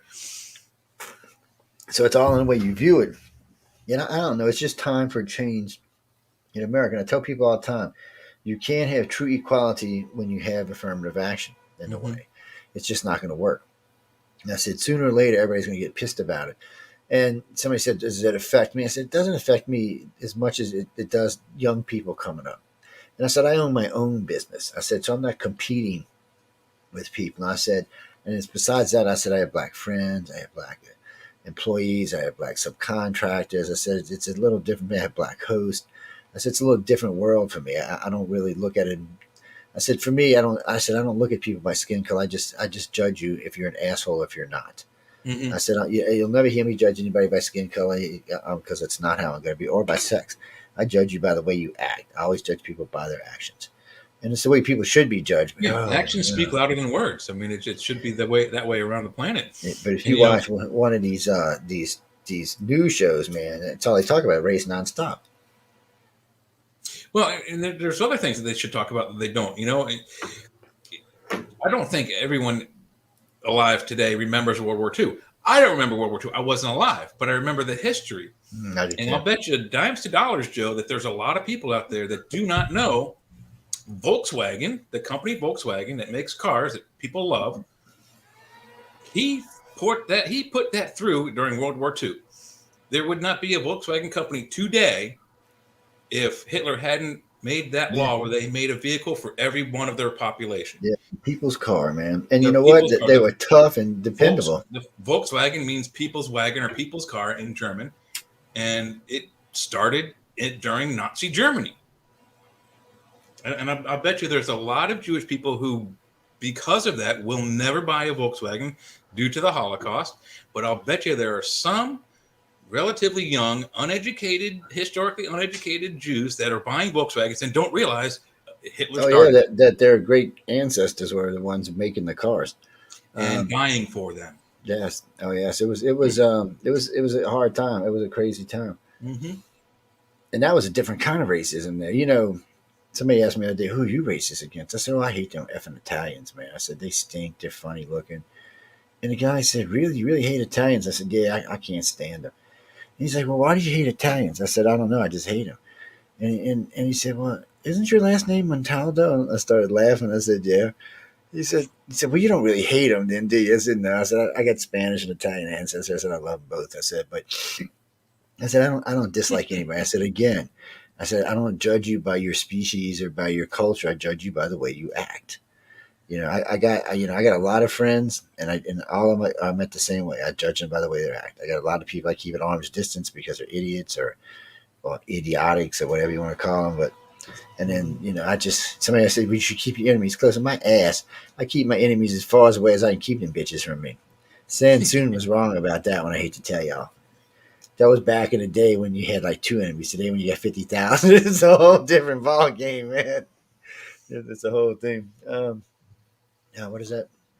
Yeah, UFO Paranormal Radio is where you can find us at. Yeah, and no, I don't mind y'all messaging me off of wherever y'all are, Messenger. You're in Messenger. Yeah. No, yeah, everybody used to open a room. Now everybody just messages me. Yeah, that's so I get like you know what it reminds me of is the old Yahoo days, the old Yahoo days when we had the chat room. Man, all of a sudden I get like just uku boom instant messages all on the side. Pal Talk was the same way. So I'd be in Yeah, the middle of the chat and they light up. So that's what it's doing on my screens now. It's kind of cool. yeah. But the more And messages you get, the better you can make the station, the better you can make the show. So it's not a yeah, bad thing. no, it adds in flavor to the thing. The girls call it what do they call it? My fake chat room. I said, "Well, I can't help it. I've been doing radio a long time. Don't be jealous. Don't be hating." Yes, Yeah, I was Pinguino. thinking about that today. We didn't talk about it on Jeff's show, but I've been on Jeff's show now for this would be I'm going on my 8th year. December will be my 8th year.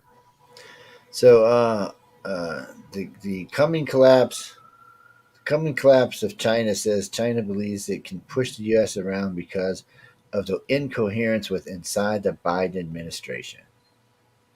So China's in a deep shit thanks to Trump, They but think you now can they push see it it out. around because of Joe Biden's inconsistency. Yeah, incoherence. They say because he is. Oh, He's incoherence. incoherent. Okay. Yeah, he's incoherent. Half the time I don't know what the hell he's saying. He's like, well, Yeah. and he gets on the stage and they, "Oh, I'm Joe Biden.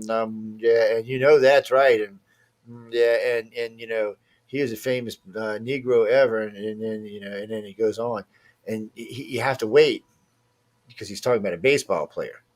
But if you cut it off right there, it sounds really really racist. And I did see Hmm. a few stations do that. They stopped it just before they started talking about the baseball player he was talking about, and I was like, that's just cheesy. I said, y'all don't need to do that. The guy's ignorant enough. Yeah. So He's, So we had the he's report worth. of what's Prince Philip's girlfriend's wife name? What is it? Whatever the hell she is. Oh, Camilla. it's Yeah, Camilla. Camilla. Yeah. Yeah. So Camilla and one of her friends start talking about Joe Biden walking down the thing farting for like 2 minutes, and I was like, really? And I didn't when I seen the story originally. I was like, no, this is a bullshit story. So then I went and looked it up. I looked it up on the BBC, and I said, no, it's not. And then they've got Camilla in her own words talking about it and how bad it stunk and how rude it was. She said a royal would never fart; they would go somewhere and fart. I was like, but it was because you could tell she was actually just shocked by it somebody would do that. So then we find out that he's visiting the Pope, and all of a sudden, while he's talking Pope, he has to go take a break, a 30-minute break. And the rumor was he shit himself. Well, nobody knew for sure, but he did come back in a different suit after the break. Yeah. It's kind of funny.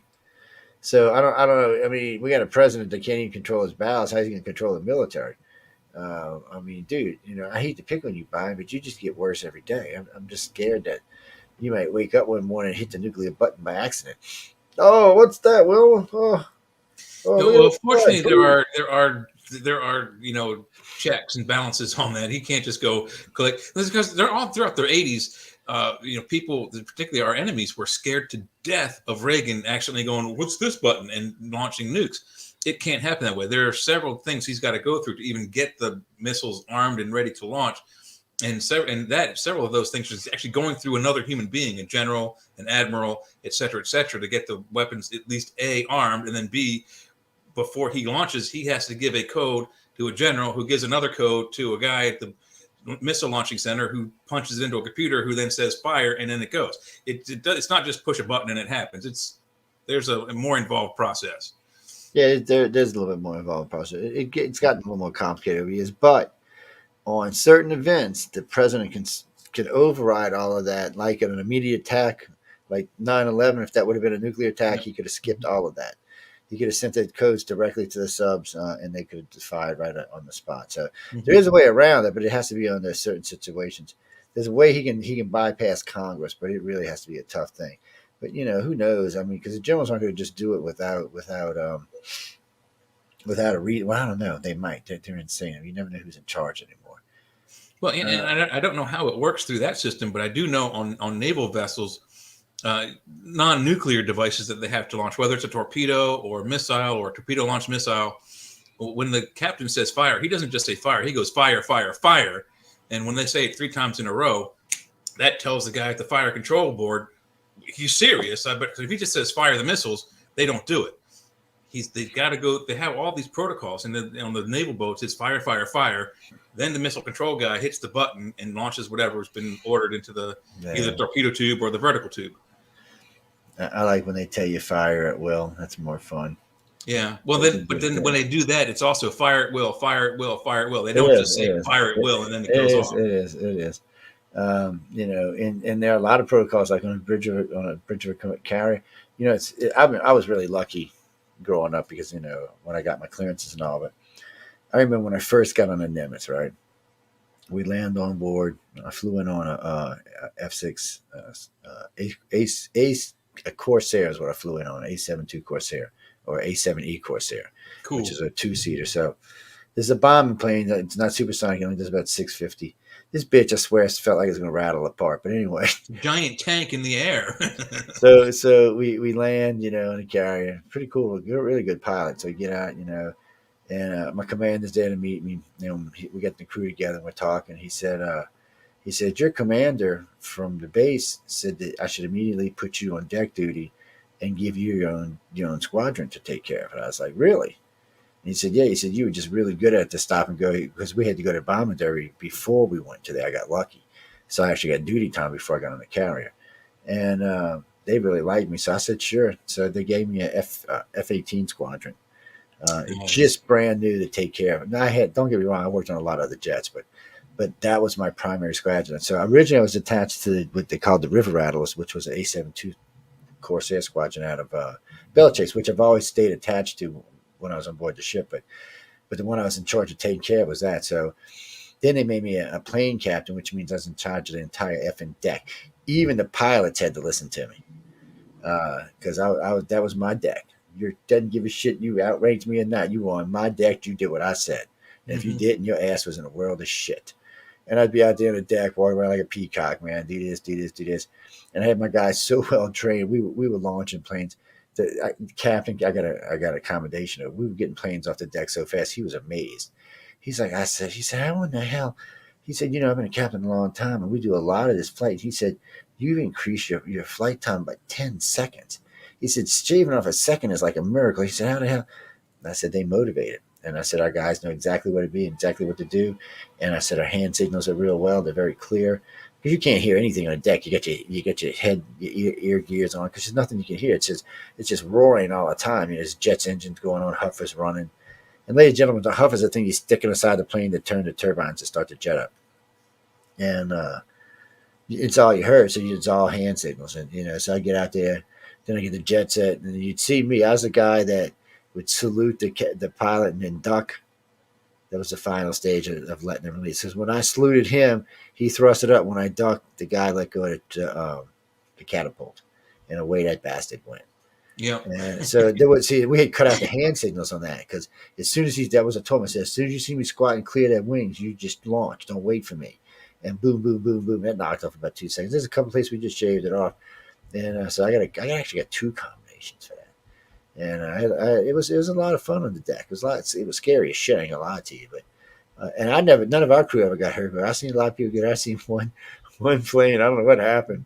He went, man, it took off, and something happened with the catapult and stopped mid catapult, and the plane just kind of arced up and rolled over and just flopped down on its side and ran into the conning tower. Oh, Uh, ouch. thank God none of the missiles went off, man. I was like, shit. Pilot survived. Then I seen the guy. So when you're on these jets, you have to put these pins in to keep like the ejection sheet from popping or missiles from falling down, shit like that, just extra security. So somehow or another, one of the guys who was running was riding them in. So usually, once the pilots got out, we just check high brakes, make sure nothing was going to blow up and explode, and then we'd go around the plane, put all the pins outside. Then we'd climb them outside and put all the pins inside the cockpit, and then we'd climb in the cockpit and ride the plane into the hangar, and because it was our responsibility from that point forward. And I don't know what happened, but the guy got in that thing and he was getting off. He was on the elevator, and the plane had just rolled in, and he was getting ready to get out. And the type they had on that particular plane was like a hook. It was like a white handle that had a hook in it. And he caught his foot, and when he did, it set it off. Well, it slammed him against the top of the next deck, and it squished him basically. Killed him, did as a doornail, and I was just like, "What the just happened?" And that's about paying attention where you are. Thank you. I'm glad. I'm glad. I hate to say it like that, but I'm glad he wasn't in my duty group. It was, he's working for somebody else. And because that's the first thing you do before you climb your ass in that cockpit is you put them pins in. Yeah, it doesn't matter whether it's a carrier or even a submarine. You've got to be on your game. Oh, you got to be. You're not paying attention. You're off the boat. You're in the water. You're dead. You can kill I, yourself I was so gonna quick. I was gonna apply for sub duty, but there ain't hardly no women on the sub duties. And at 18, I was like, Yeah, actually 30 19. years ago, no, there wouldn't have been. But on the carrier, no, we had was a carrier held at our time. Battle ready was 4,800. I think we Yeah, had like at almost least 1,000 3,000 women. minimum crew to start. Yeah, Yeah. we had at least 1,000 women on board. So, we had two bowling lanes and commissaries and little Mhm. restaurant thingies and movie theaters and stuff like that. So yeah, you get R&R. There's always somebody making some illegal liquor. Yeah. I still remember, like, come riding high brakes. I go pull this plane up, and I'm getting ready to pop the back hatches to let it air out. And he's like, no, Joe, I'll take care of that. I'm like, dude, it's my job. He said, no, I'll take care of that. And I'm like, are you sure? I said, because I don't want to just, my CO to come down on my ass, or for my sergeant, my, what the hell did you call him, Master Chief, to come and get on my ass. I said, I don't want to hear. He said, no, I got to take care. Yeah, take care. He pulled out two big black bags full of you know what. Yeah, no good. I only found out because I seen him take bags. I didn't know what it was in. I found out for somebody who was buying some from him later on board the ship. I was like, Dad, I'm telling you, anything you wanted on that ship was available to get. I mean, it was It's like just, prison. Anything available. you know, we just, and everybody, after a while, everybody got to know who everybody was. And I just felt sorry for the guys that were over 6 foot tall because the beds were designed for like 5'11". Yeah. Same on So, the submarines. I think oh 5'9" was the max yeah, I think it was a because of the max actually. hatches and whatnot. Yeah, and they still like that. You still can't be real tall to be on board Hmm. on the carriers. It's gotten a little bit different, but they still ain't changed their beds. Actually, Chris, I was getting ready to pull up some other articles. I know I got on a rampage. Excuse me. Election guru Rachel Bitcuffer. The Democrats face 10 alarm fires after Virginia debacle. Benja debacle. Yes, but we kind of think, so this tells you something.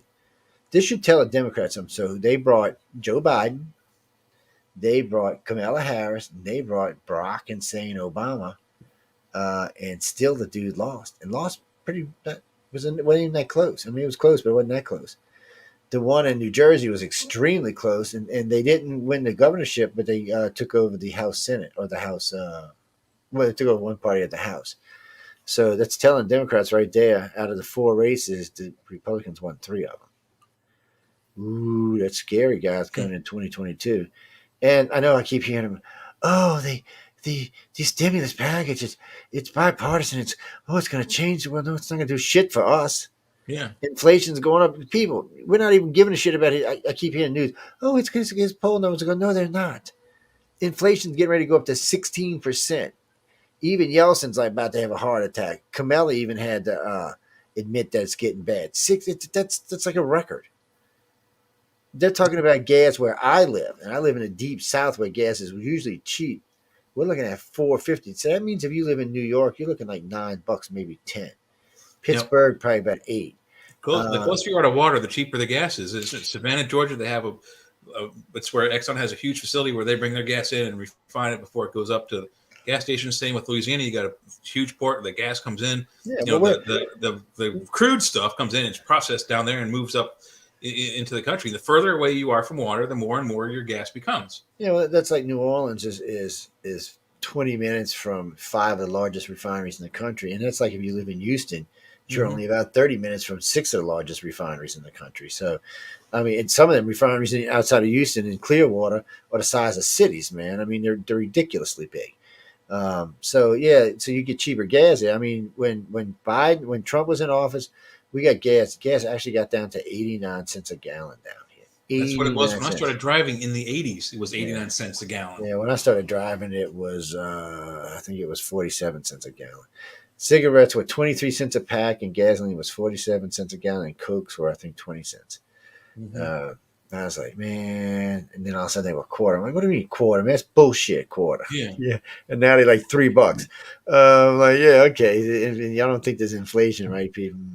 Yeah, Just keep I believing that mean, shit. it's ridiculous. I think we talked about this also last show. When I started driving, it was cigarettes were were 99 cents a pack. A 6 pack of Milwaukee's Best was like $2.20 or $2.15 before taxes, and gas was 89 cents. I could go to the convenience store, get a full tank of gas, like $5 or $6, get a package of cigarettes and a 6 pack of beer. Now the cigarettes were $1.05 after taxes. The beer was $2.35 after taxes. The taxes were already paid into the gas. I could give the guy a $10 bill for cigarettes, booze, and gasoline, and walk away with paper change in my hand, a couple of coins and some paper change. You go to a gas station now and give them a $10 bill for gasoline, you are not getting any change Yeah, unless you got by a gallon. yeah, that's about right. Yeah, I mean, it's kind of sad right now. Mm-hmm. Uh, a friend of mine, Carol, was asking me, and I thought I'd talk a little bit about it tonight. She was asking me about the vaccine mandates, and I can't really comment because I got the vaccine, guys. So it's hard for me to tell you to do or not to do. But I got the traditional vaccine. I got the Johnson and Johnson because I don't want to play around with the new tech. It's still up to you people, and I think what they're doing is wrong. I don't think they should be forcing people to take vaccinations because now the CDC got backed in the corner by a good reporter the other day and said, "Well, wait. So you're saying all the new people were unvaccinated and all those other people were unvaccinated?" He said, "Well, that's right." So he said, "Well, that should make a third of the country now had COVID that's unvaccinated." So he said, "What are we worried about?" He said, "You said that 60 to 70% have their vaccinations, and now we know about 20 to 25% have got COVID. So what are we panicking about? Why do we have to get all this shutting down? Why are we doing all this?" And he said, "Can't people with vaccinations carry the disease and give it to other people?" So it doesn't make any sense you telling people they have to have a card because the people carrying it can be given to the staff. Mm-hmm. And they were like, well, yeah, and see, they can't deny it, so they just didn't want to talk about it. Virginia veteran charged covering covering a F Biden sign. Oh, I guess you can't do that. Well, it said F Freedom of Biden. speech. Freedom of speech. You can't I stop know. someone from saying something. Yeah, they had a big billboard down here in somebody's backyard. They had a picture of Obama in a diaper. Right? They tried everything they could to get it down. And New Orleans is a liberal city. They still couldn't get it down. Judges like, no, it's freedom of speech. You can't take it down. Mm-hmm. As long as it And doesn't incite violence, you can't stop it. they were like the guy's like, well, that's my yard. I want to do it. That's what I'm going to do. Obviously, he didn't like Obama. Yeah, Don't know clearly. why he didn't like Obama, but he didn't like Obama. Obama condemns politicals of climate change. Obama, don't talk about politicizing about the climate change. That was your number one thing you like to politicize, except for bathrooms. Well, that was the other thing you loved to politicize. Well, everybody should have their own bathroom. Okay, that's just confusing, but okay. What? So I guess if one day I feel like this, I can go in that bathroom, and one day I feel like that, I can go in that bathroom, or one day I feel like this. That's just so stupid. And now we've had attacks in some of these bathrooms, so now the country's rethinking it. And then we started letting these guys who are becoming girls get into girls' sports, and they just started dominating them. Oh, it's worse than that. Not just girls sports. I think the guy's last name is Wiener, uh, and he's a legislator in California, and he got some legislation through that says if you're feeling opposite sex, you can be housed with the opposite sex in prison. So some male criminal, says, I feel female. I want to be housed with my fellow kind. They put him in a all female population, and he got one of the females pregnant. That is the most irresponsible legislation I've ever heard of in any state. But guess what? It's California. Mm-hmm. And so when you're a federal prisoner, you don't have conjugal rights unless you're married. So a guard having sex with a female prisoner is statutory rape as far as the federal government is concerned.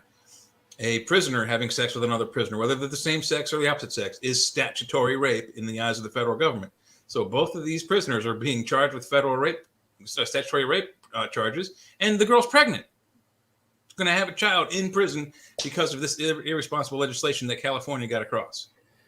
Yeah, nothing surprised me in California. It's one thing about California that we might actually see rights for men come out for abortions and stuff out there. There's been a couple of cases, landmark cases, where men have sued to keep their girlfriend or whoever from having an abortion. Uh, in the end, if a woman wants to sneak over and have one, she can, but then it would have been a crime. It's a hard thing. It's a hard fight when you get into those fights. Oh, what's the woman's body? Yeah, it is a woman's body, and for 8 or 9 months, it's her body, and then for the dad, it's the rest of his life. So I'm always like, I said, I'm always asked the same question. I said, who's actually being put out here more? I said, you for 9 months, and then after that, you go your separate ways. You don't have to worry about it again. I said, you just have to have abortion. I said, now the dad's going to deal with this kid until the dad dies. I'm like, so really, who's being put out more? So it's a tough one, but hey, I got a firm thing. I'm not anti-abortion, but I do believe if someone's willing to take the baby, you shouldn't be allowed to have an abortion because you knew as well as anybody else when you did that you had a chance of getting pregnant. Yeah, and on the other thing, like you said, it could be a hard ride for the dad because he will be financially responsible for the child until the child turns 18 and or the wife, ex-wife, girlfriend, whatever, gets married to someone else. Once they marry someone else, his responsibility can end. But a lot of women already know that, so they might have a boyfriend who's rich enough who will take care of her and her son, but still fleece the dad for whatever child support he's due for until the child reaches 18. And so, I think the legislation ought to be so that the man can stop the abortion if she's going to have one, and or request one if he isn't financially stable to raise a child for 18 years. Yeah, but see, that's the thing. The dad doesn't have any right. He should. I mean, if she can say abortion, why can't he? Right. And then if he doesn't want the kid, why does he have to pay for it? Mm-hmm. I mean, if he says, "Well, I don't want that kid. I can't have that. I can't make an abortion, but I don't want the kid." Well, and there's also the he said, she said. She can say, "Hey, it's his," and and they don't force a genetic test. They don't, and there's no legislation that I'm aware of where they have to genetically connect by DNA that child belongs to that man or that man. Well, there's a way you can force them into a DNA test, but once money's asked for, then you can have them tested. If you can say, "Hey, look, it's not mine. I didn't sleep with this girl, whatever," then the courts will usually say, "Yeah, you have to have a DNA test if you want the money." And but you if have she's to not go to willing, court for it. but if she's not willing to put forth a DNA, again, you have the he said, she said situation there. Yeah, it is. It's all, and it's just a shame what it is, and it shouldn't even have to be like that. It should be an easier write out. It should be okay. Look, both parties get some kind of rights because it's both of their DNA, and both of them knew sleeping together could cause a baby. So, but it should be that she has all the power because it's not all hers. Yeah. And if he wants to take it, it should be considered by a court. Say, well, look, why are you murdering a baby when somebody wants it? It's one thing if nobody wants the child, but still. And the only reason I feel like that is in the United States, we've killed 30 million babies since the abortion laws took effect. 30 million babies. Any one of which could be the cure of cancer, the guy who got us into deep space, the guy who saved the world, the guy who reversed global warming, the woman who done it. We just don't know who we're killing. And are we killing off all the good ones and leaving the shit ones behind? That's the problem. We just don't know. Yeah. And when you take that number worldwide, it gets up, way higher than that. It gets into the hundreds of millions. So really and truly, what are exactly we doing here? So it's something that needs to be thought about a little bit more, and it's something that needs. And like I said before, and I've said this 100 times on shows, abortions, if you got to have one, okay, but it shouldn't be allowed to be used as birth control. And I do know women who use it as birth control. I've met several over the years, and they use it for birth control. They're like, "Well, I got pregnant. I don't want any damn babies." I didn't want to use protection, but I don't have any baby too. And then the other part is I've known quite a few women who have had abortions that's really messed them up in the head. Yeah. Yep. It's a psychological thing too, and I'm not certain on that. I'm not a gynecologist. I'm not an abortion doctor, but there's only so many you can have before it physically damages your female body parts, right? Yeah, it's a sad thing that we even have to go there. There should be a better way than killing babies. There just should be a better way. But maybe somebody will figure out one of these. Oh, let's see. Federal appeals court hold Biden administration vaccine requirement for the second time. So they halted it, and then he started doing it again. And they said, "What are you doing? We told you couldn't do it." So now the business is a lot. They're telling business you should do it anyway. You should do it anyway, and that's what's her name, Danny Pinsky, Red Freako girl, keeps telling, "Well, y'all should just go ahead and do it now and get it over with." And they're like, "No, it doesn't look like. It looks like the court's gonna lose this. I mean, Biden's gonna lose this because in the end, you can't really go around telling people you have to get a vaccination. You can't see. It's not the businesses telling the employees; it's the government telling the business to tell the employees. It'd be Mm-hmm. different if an employee said, "Well, one of the requirements to be hired here is you have to be vaccinated." Okay, that's a little bit different. You can get away with that. Just like you tell them how they can dress and what kind of piercings they can have and stuff like that when they're working. All that's legal as long as you tell them about it from the get go. But doing it the way they're doing it right now is not. The government can't tell you you have to get people vaccinated to hire them. That's just out. Just Well, just it's just not just crazy. that, but they're also suggesting that businesses over 100 employees make it mandatory that their current employees, their current staff, have to get the vaccines to continue being employed there, which I think is not only a unconstitutional, but b I don't know, but as far as me, I don't know how the rest of the country feels. But if my company did that and said you all have to get the vaccine, they get my 2 weeks notice. Like that day that they say it's mandatory from here out, my 2 weeks notice will be turned in immediately. Yeah, it's I don't know. It's just one of those things.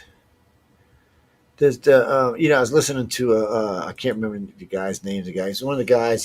There was a march on or something. There was a bunch of people. He ended up shooting three of them, I think. And instead of bringing them case, so when I heard this on CNN's going on about how the guy's a racist and white supremacist. I'm like, wow, okay, this dude hates everybody. He hates blacks now. So come to find out, he shot white people. He's a white guy who shot white people. So he's not a supremacist and he's not a racist. And then come to find out the three people he shot had severe criminal records and he felt his life was in severe danger. So, and then Joe Biden got on TV and said how this guy was a racist pig and all this stuff. And now we find out in court it's not. It's not true. None of it is. So it's a completely different thing. But yet the media is out there all the time. So the media is trying to do it. And then his lawyer said once the president said this on national television, the case should be dismissed anyway. Instant mistrial. Yeah. He said, the president should have never said that.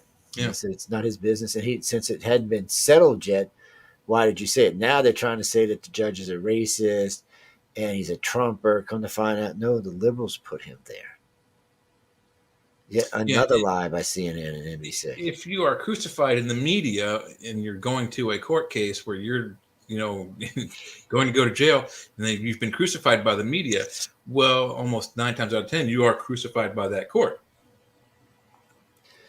Yeah, they're just no, and now you get judges that are getting tired of the media. Thank God, finally, the judges are growing some backbones again because they're getting tired of the media and them trying to tell them, you force them into this or force them into that.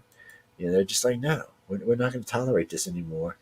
And more judges are ruling against the Democrats, and that's like Yeltsin was talking about the one percenters the other day and how about their fair share.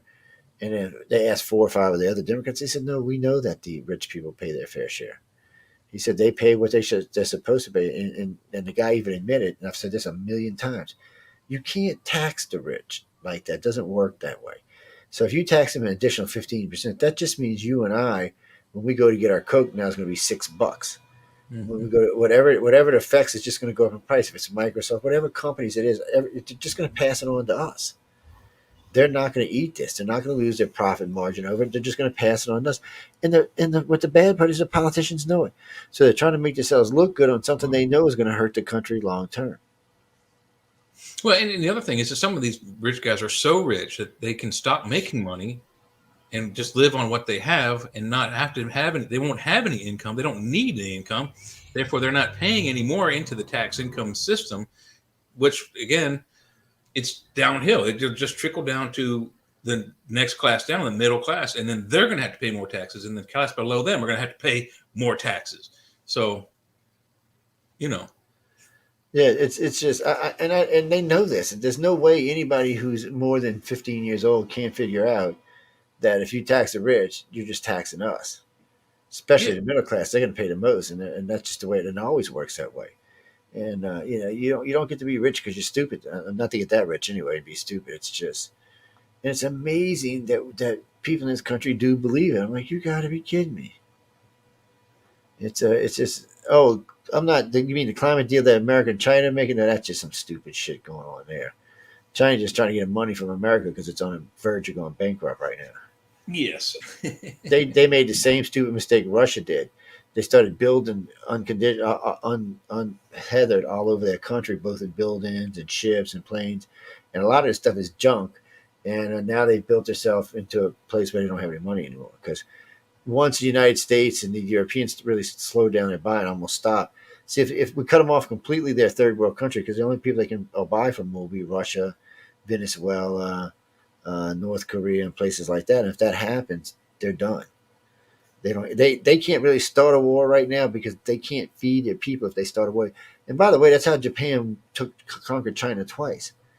China when they got there, they landed on the beaches and instead of shooting Chinese, they offered them a bowl of rice for their gun. That's how hungry they were. They said the Japanese said they were so skinny and so bad it would just look like they were completely malnourished, and they yeah, would just offer them a bowl of rice for their gun, and they would take them prisoner. And you know what, the Chinese were happy to, and that's the way it's going to happen here, especially now that China's got a bigger middle class than the United States. If this goes down, man, people are going to start starving there fast, and it's not going to be like with COVID. You notice the stores went empty in 3 or 4 weeks. It's not going to be like that. China's going to be a week, and by the third week, they're going to be really hungry, and they're going to be asking for humanitarian aid. There'll be things going on in the country. So, and Ping knows this. He's not stupid. He's matter of fact, he's setting up a deal where he can be emperor for life, or I should say president for life, whatever the hell they yeah. call it over there.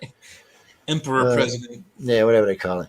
Mega rich Nancy Pelosi Ew. opposes billionaire tax in Biden's bill. Well, that's why that doesn't surprise me.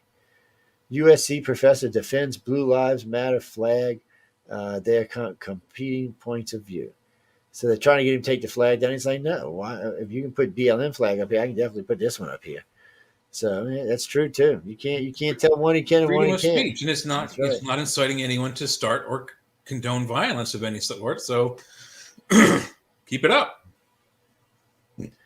Let's see. Biden Dems want IRS spying on America and their bank accounts. We talked about this earlier.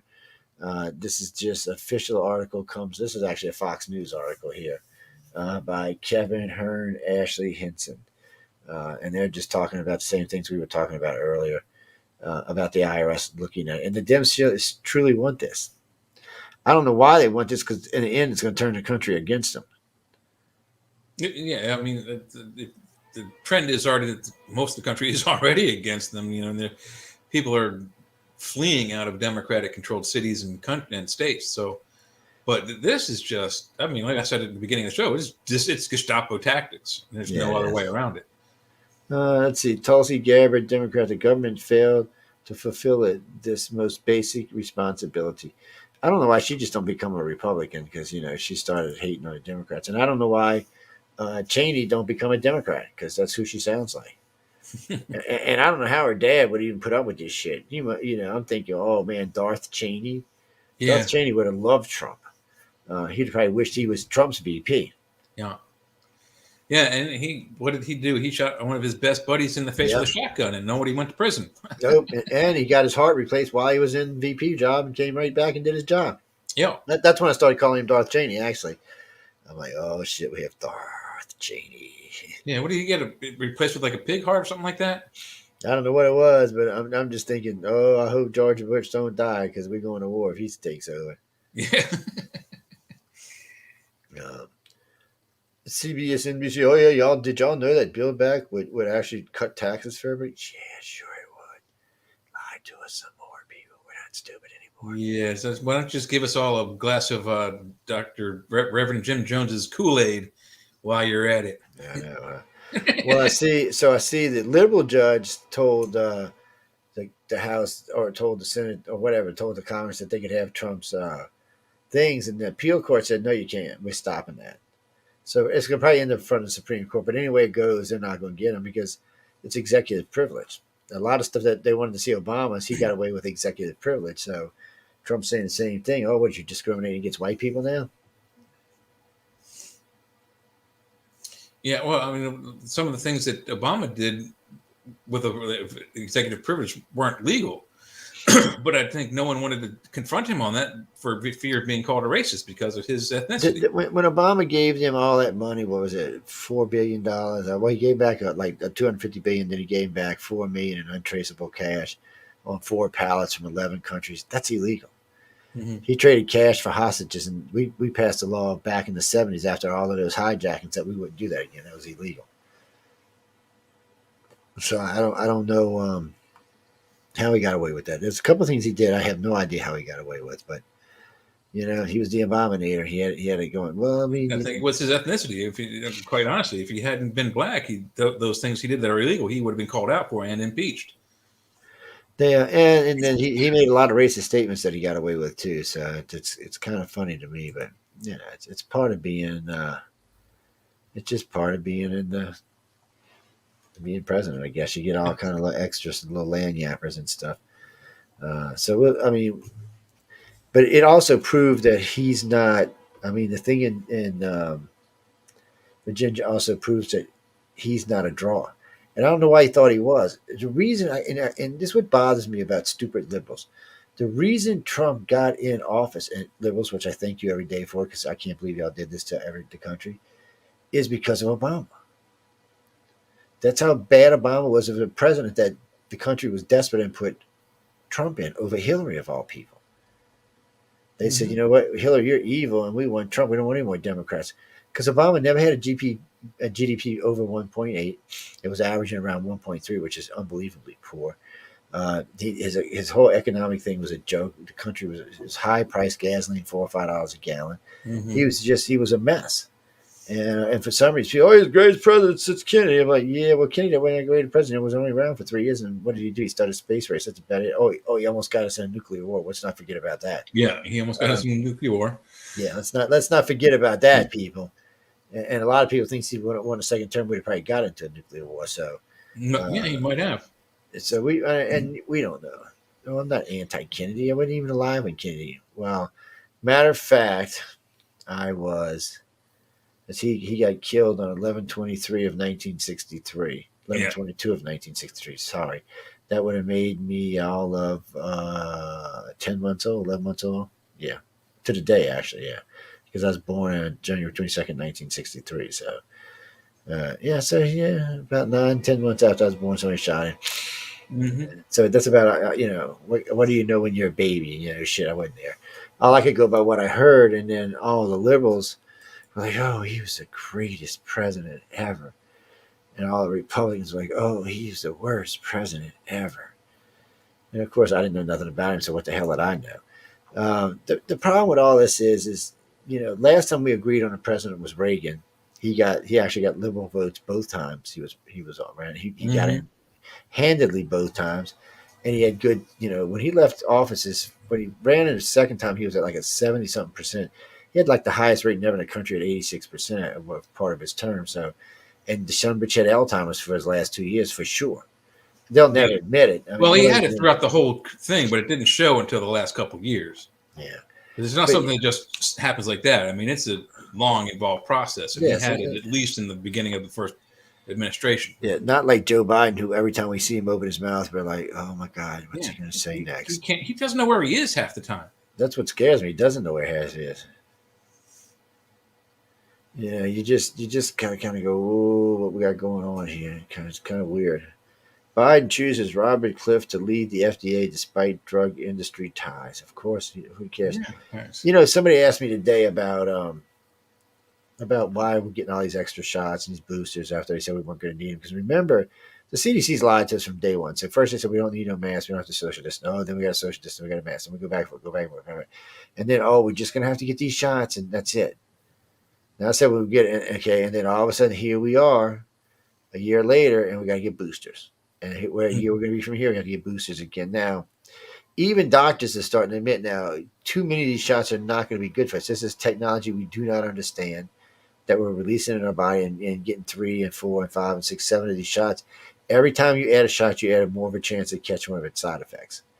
And the doctors were talking about that today. So, we're going to have to work this out. Well, there's just not enough research on them. They didn't spend the mandatory minimum 22 months of researching these vaccines. A and B, is it going to be like with the antibiotics? Like certain bacteriological and virological things we have that they give us antibiotics for.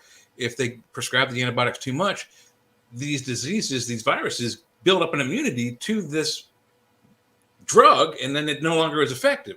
The same thing can happen with these virus vaccines. Is they're going to start pumping so much into us that the vaccine does nothing, and the virus mutates beyond the vaccines we have. What they're hoping for is, like a lot of viruses do, it just mutates itself out. It burns itself out, which is always a possibility. But let's not count on that until we know that it actually happens. How critical race theory went from conservative battle cry to mainstream powder keg.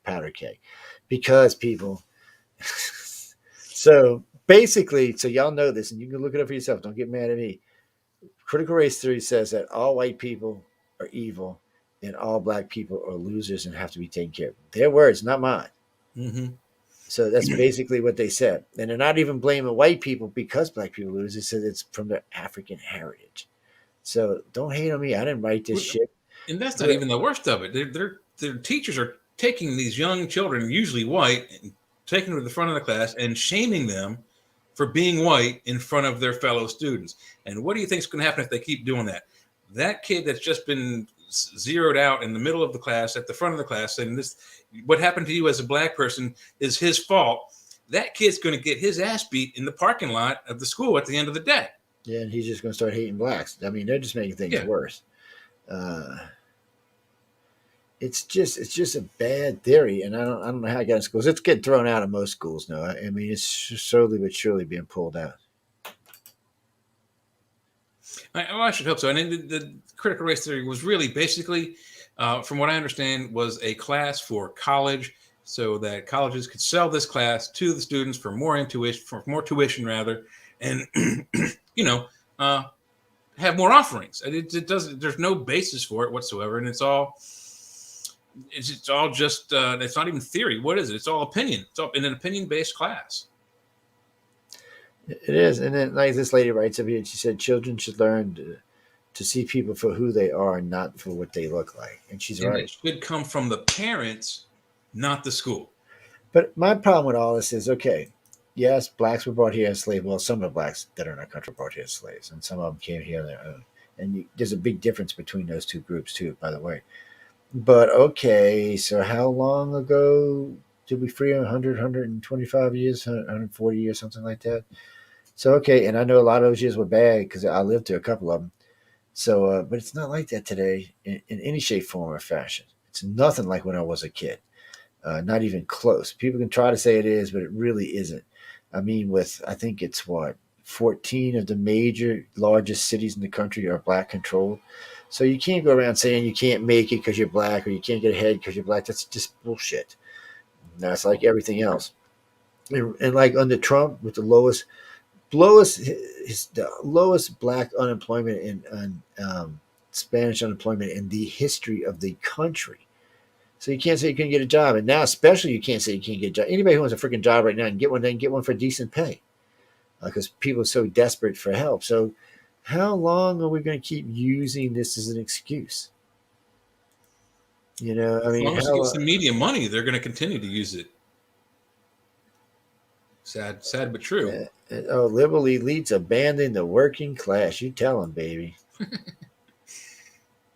Let's see. Inflation report will help GOP kill Biden's bill. Moore says, yeah, it will, because inflation. They're predicting 16%. People, I don't think any of y'all alive have experienced 16% inflation. So it don't sound like a lot, but for, like, say you're paying $2 for milk, you could be paying like $5. You don't even want to talk about what gas is going to be, and it's going to be ridiculous. Wasn't it under Obama that milk reached more than the price per gas of gallon, or price for a gallon of gas? I mean, the gallons back then were like $2 or $3, but milk, I remember during the Obama administration, was $4 and $5, $6 a gallon. Yeah. They were. It got stupid. Oh, by the way, so far all of Trump's people have defied the March 6th thing. They're not going to speak to the Congress. They've already put Steve, what's his name, the big guy, in contempt, because they're not talking about it. They're like, no. And they're doing executive privilege. It looks like the court's now going to hold it up. And even if this one kicks it out, it's going to go to the Supreme Court, and they're going to hold it up. Because you can't, if you overturn Trump's executive privilege here, then people are going to go back and look at Obama and say, well, why can't we overturn his? Yeah. So this something I haven't understood about the liberals in a while. So they impeached Trump twice.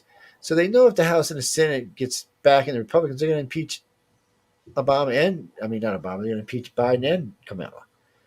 And there's several things they can impeach Biden. I mean, I heard him several times say, well, I know it's illegal, but I'm going to do it until they make me stop. Really? After a federal court told you to stop. But the January 6th probe, a lot of people are they're not going. They don't want to be bothered with it. They think it's stupid. So, in case y'all don't know, Facebook put Trump's page back up. And January 6th is the day they took it down. So, I can see why he's suing them now. If you go on Trump's page, you can look for the whole day. Every post you see says, please be respectful, don't beat people up. I mean, every post. Yeah. He was saying, don't hurt people. And so, I can't tell you what he was saying. I know what the media was saying, but I don't think Trump was saying. What he was saying in private might have been different, but that's what the people were hearing. And that's all that really matters. Was he inciting a riot? And from his Twitter and his Facebook page, he was not. And I think that's not even just that. His public speaking, when he was like there on the ground, he said consistently at the beginning of every speech, "Let's have a peaceful conference. Let's have a peaceful demonstration." He never once said, "Storm the building, get inside there, get the computers." He didn't. Never once did he incite any of those people to attack and get inside on the grounds of the Congress. Not once. Yeah, we're gonna. That's just. Oh, what can we do? We live in a world of freakos now. Mm-hmm. Let me see. Do we have any more of those? Let me go check right quick. I know we had a couple other articles I wanted to catch. I want to make sure what I did with them now. CEO who threw chair inside Capitol on January 6th gets jail time. Whatever. So no one, BLM was going through towns. Actually, there have been several rapes reported, a couple of deaths, all kind of places burnt down, millions and millions of dollars wasted, and nobody gets in trouble for that. And they actually stormed the Capitol too, and they don't get in trouble for it. It sounds a little bit racist to me. Well, I don't think it's necessarily racist so much as that no one wants to go after those BLM type groups for fear of being called themselves a racist. Yes, Justice Department charges Steve Bannon with criminal contempt for Congress. I think Bannon's going to tell him screw off. Biden shot or test mandate dealt another blow by Fifth Circuit Court. Yeah, they told him he can't do it. And if he goes in front of the Supreme Court, he's going to lose there too. Mm-hmm. Once he gets this high up and he can't go in there, well, he's kind of done. Kamala Harris, the incredible disappearing vice president. Have they found her yet? Oh my God! So wait, what bothered me is the first 3 months she was right behind Joe Biden all the time, which vice presidents aren't even supposed to be around the president. They're supposed to be off doing something else. That's the whole point of having a VP, that you keep them separate in case somebody nukes or kills the president, the VP. But there's a couple times a good sniper could have took him out with one shot. Yeah. Hell, there was one time a good sniper could have took out them two, Schumer and Pelosi. I was like, Lord, man, the country's getting stupid. Yeah, she shattered all kind of glass ceilings. My ass. They wanted the person of color, which she's not really.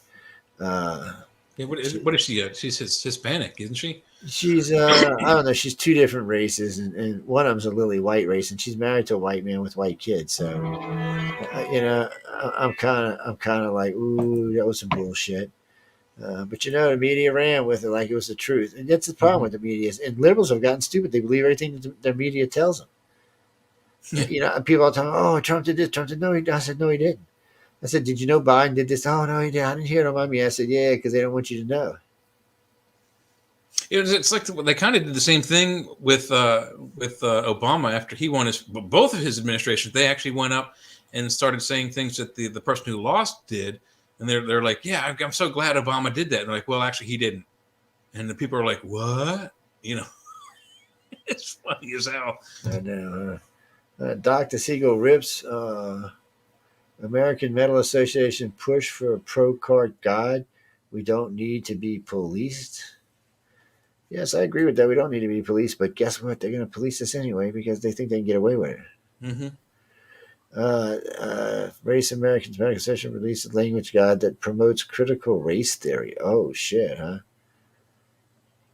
Oh, dude, you're gonna catch hell for that. Yeah, you can't do that in American soup. They just stupid any way you get. Everywhere you go, America's getting stupid. Uh, and what bothers me is most of the people I know today are just trying to make it, trying to get in the house, they have a nice place. I know a lot of people in New Orleans. There's a lot of black people in New Orleans, and they're doing the same thing everybody else is. They're trying to get their place, get together, get their life, have a life. New Orleans is basically done away with the ghettos down here, so it's a different kind of city now, and everybody's just trying to make it. But the media wants you to think there's some kind of race war. It always cracks me up when the media talks about South being racist, and compared to the North, there's not really no racism down here. It's a much different place, but if you haven't been down here, you don't know it. Yeah, I lived in Georgia for 13 years, and this is back in the 90s now. But racism was a lot different even back then. If a white person didn't like you because you were black, he told you to your face. He didn't call you the N-word. He didn't say you can't come into my business. He just said, I don't like you, period. And people accept it. You're truthful. You put your opinion out. That's fine. Up here, and actually, I grew up in Maryland and D.C. and areas like that. White folks would be super friendly to the black people, and as soon as a black person was gone, they're talking bad about him and using the N-word behind his back. I'm like, you just said he's a great person. Now you're saying all this hateful shit about him, and they hide it. It's different. It's in the open behind everybody's back. It's weird and twisted, but that's been my experience in living in near DC. Yeah, everything's twisted around DC. What was that? Oh no, Linda Greenhouse, Supreme Court taking up Mississippi abortion case shows they have issues with current law. I have no idea what Mississippi's law is, so I don't know. I'm not in the middle of having an abortion, so I'd have to ask. Let's see. Dana Losh, no way White House shooting is self-defense.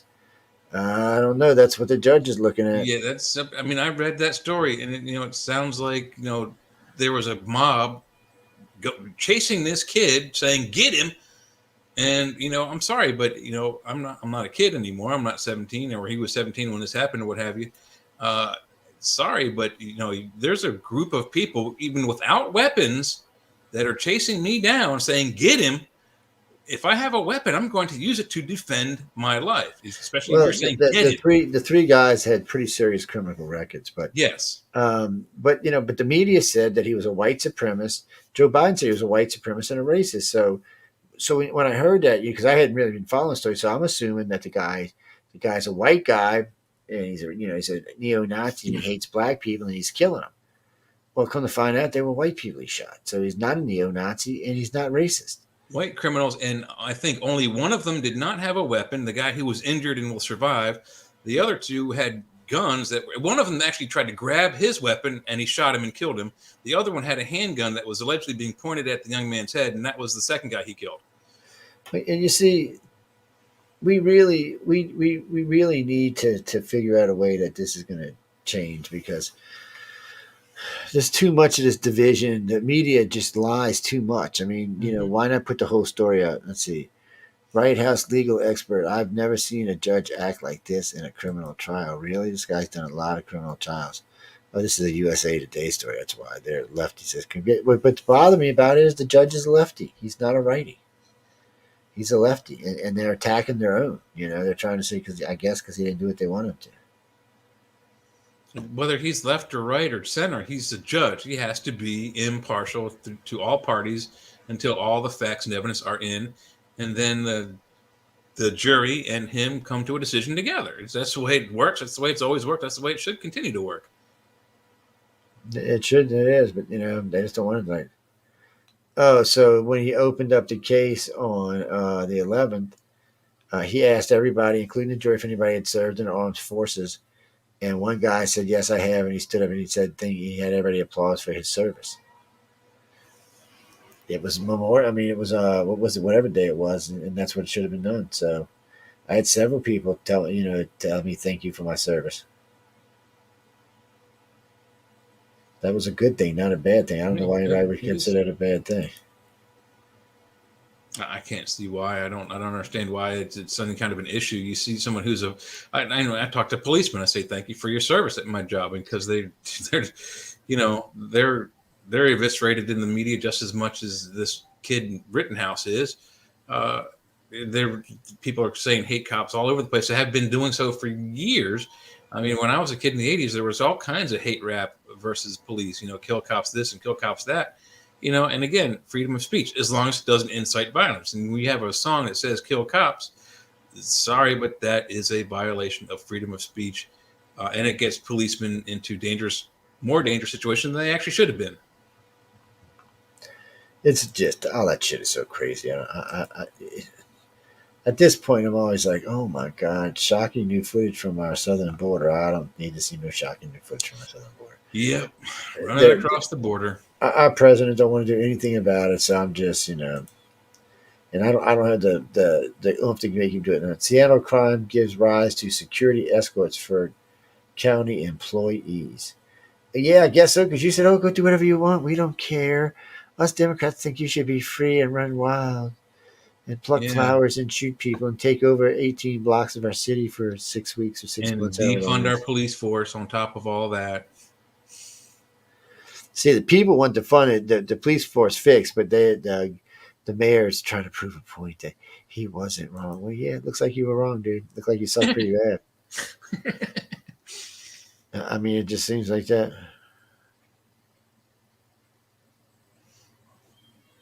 Wait, my mother-in-law has 3 stepdaughters. What moral obligation does she have to include them in their will? None. Yeah.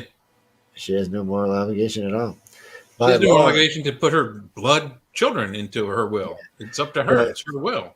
But by law, when somebody marries with stepchildren, the stepchildren aren't entitled to the estate because they're not actual, unless the person adopts them, they're not entitled to the estate. LeBron James responds to what? We don't care about LeBron James, man. We don't care what he's talking about. I thought he went back to his planet, didn't he? Yeah, I thought he did too, but apparently he came back. Yeah. And the Brits over there are having freak out sessions. I mean, they're just too many. They're trying to hold the people. And you see, if you're going to try to hold down the people, you're either going to have to start a war or go backwards 100 years. There's too many of us, and there's too many of us are not going to be tied down. Mm-hmm. A friend of mine said, well, I'm doing the hard part of COVID.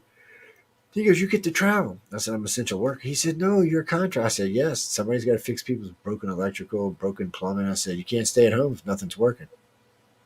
Right. I was deemed an essential worker because of the nature of my job. I work at a major home improvement center, and guys like Joe and other people, they had to come and get wood and buy electrical that's how it was.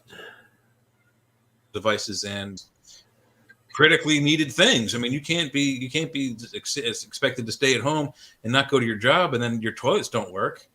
I mean, it's just unsanitary across the board.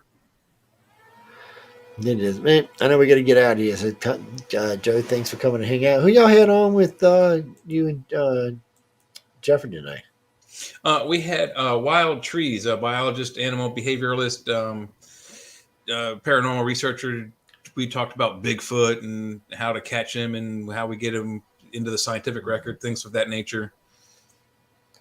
Bigfoot Tartar sounds pretty good to me. Yeah.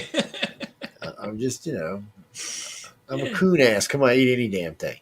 When you born into bayou people, you learn to eat anything, man. Snails, crawfish, it don't matter. Birds, alligators, snakes. Roadkill stew. Anything that moves probably tastes good. Y'all think I'm kidding? I'm being serious. You come on down here. We'll show you some of the stuff we eat down here in the bayou, people. You be heaving and hoving. That's how we found out that crawfish was so damn good, man. Ooh, yeah, man, they good stuff. They look like baby lobsters. Yeah, but they don't taste like baby. And No. that's the funny part. So, growing up eating cuyo, and so the first time I ate lobster, I was expecting just big lobster. I'm thinking big crawfish, right? All split open, butter all dry. I said, this is going to be damn good. So, I cut it, and it was no flavor. So y'all notice for the most part, lobster's just steamed to boil with butter, sometimes garlic butter, but really that's about it. Mm-hmm. Crawfish are not cooked like that. They boil with super amounts of seasoning that when you eat them, you're drinking your beer, your Coke, or whatever, so because your eyes are streaming. Not so much because it's hot, it's just so much seasoning. That's just really, really, really good. And all this fixing that come with them, corn and potatoes and sausage. But you gotta be careful when you put that stuff in, people. Always wait to the end to add everything because, like mushrooms and potatoes and corn will soak that shit up like you wouldn't believe. So if you put Yep. it in early, it's going to be so hot you're not going to be able to eat it. I mean, you literally you'll be like it's like eating ghost peppers raw, just munching them Yeah. down. It's just harsh. It really is, but it's good But stuff. then, but then one of you all, not only were you able to figure that part out and put the vegetables in last, one of you got so damn hungry that not only did you eat the crawdad tail, you sucked the guts out of its head when you were And that's done. good stuff too, man. Who y'all good stuff, man.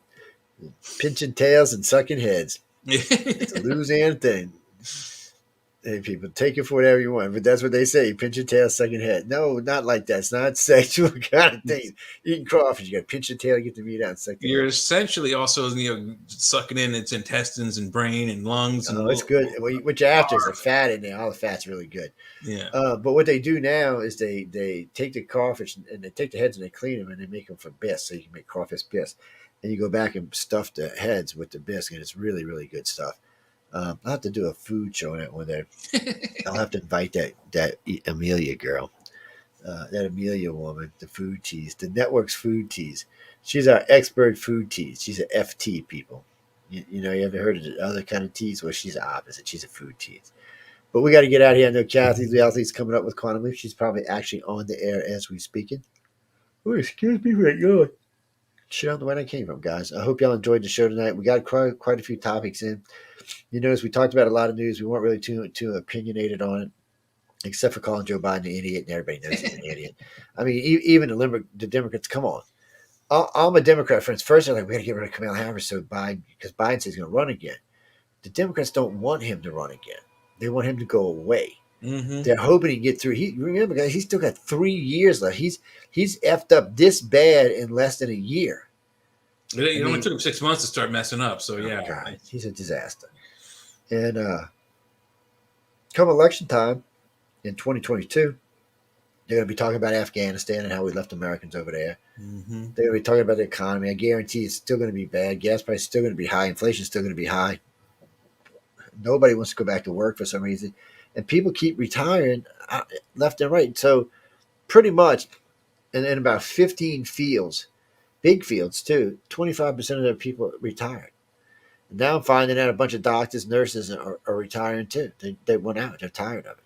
So a lot of these people just retire because they're tired, but now some of them are taking early retirement because they don't get the vaccination. So what bothers me about this, you already have a limited workforce because of the amount of people that retire and the amount of people that want to come back. So now you're going to put mandates on whatever help you got left. It just don't make any sense. And like in New Orleans, they got a mandate. You got to show your vax card to go eat in a restaurant or go to an event. But in Mary, you don't have to. The parish right next to it, you don't have to. And they actually got better restaurants because they're for the locals.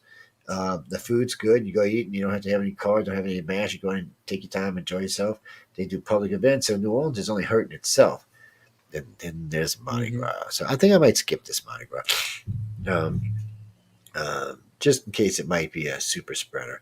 But I said it early in the show. So if the CDC is telling the truth and 70% of Americans gotten their shots, and then out of the unvaccinated, about half have already gotten COVID, especially now since they said all the cases were unvaccinated.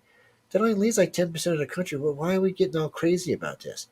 This is less than the flu now. We need to just knock it off. And the Delta variant wasn't any worse than the flu and deaths in anything, not even infection. So I'm not sure why we still got all this panic going on and why San Francisco and New York and they're like, we're closed unless you got a card.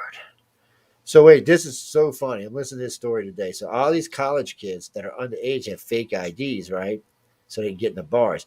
So now, even though they had real vax cards, they had to go get fake vax cards to match their IDs. Oh, So they get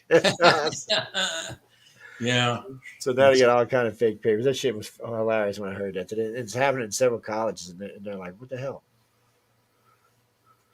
Because they can't show the real vax card because it's got the wrong age on to drink. Or But the anyway, wrong name on it. It's got a yeah, different name. wrong name, wrong everything. But we got to go, guys.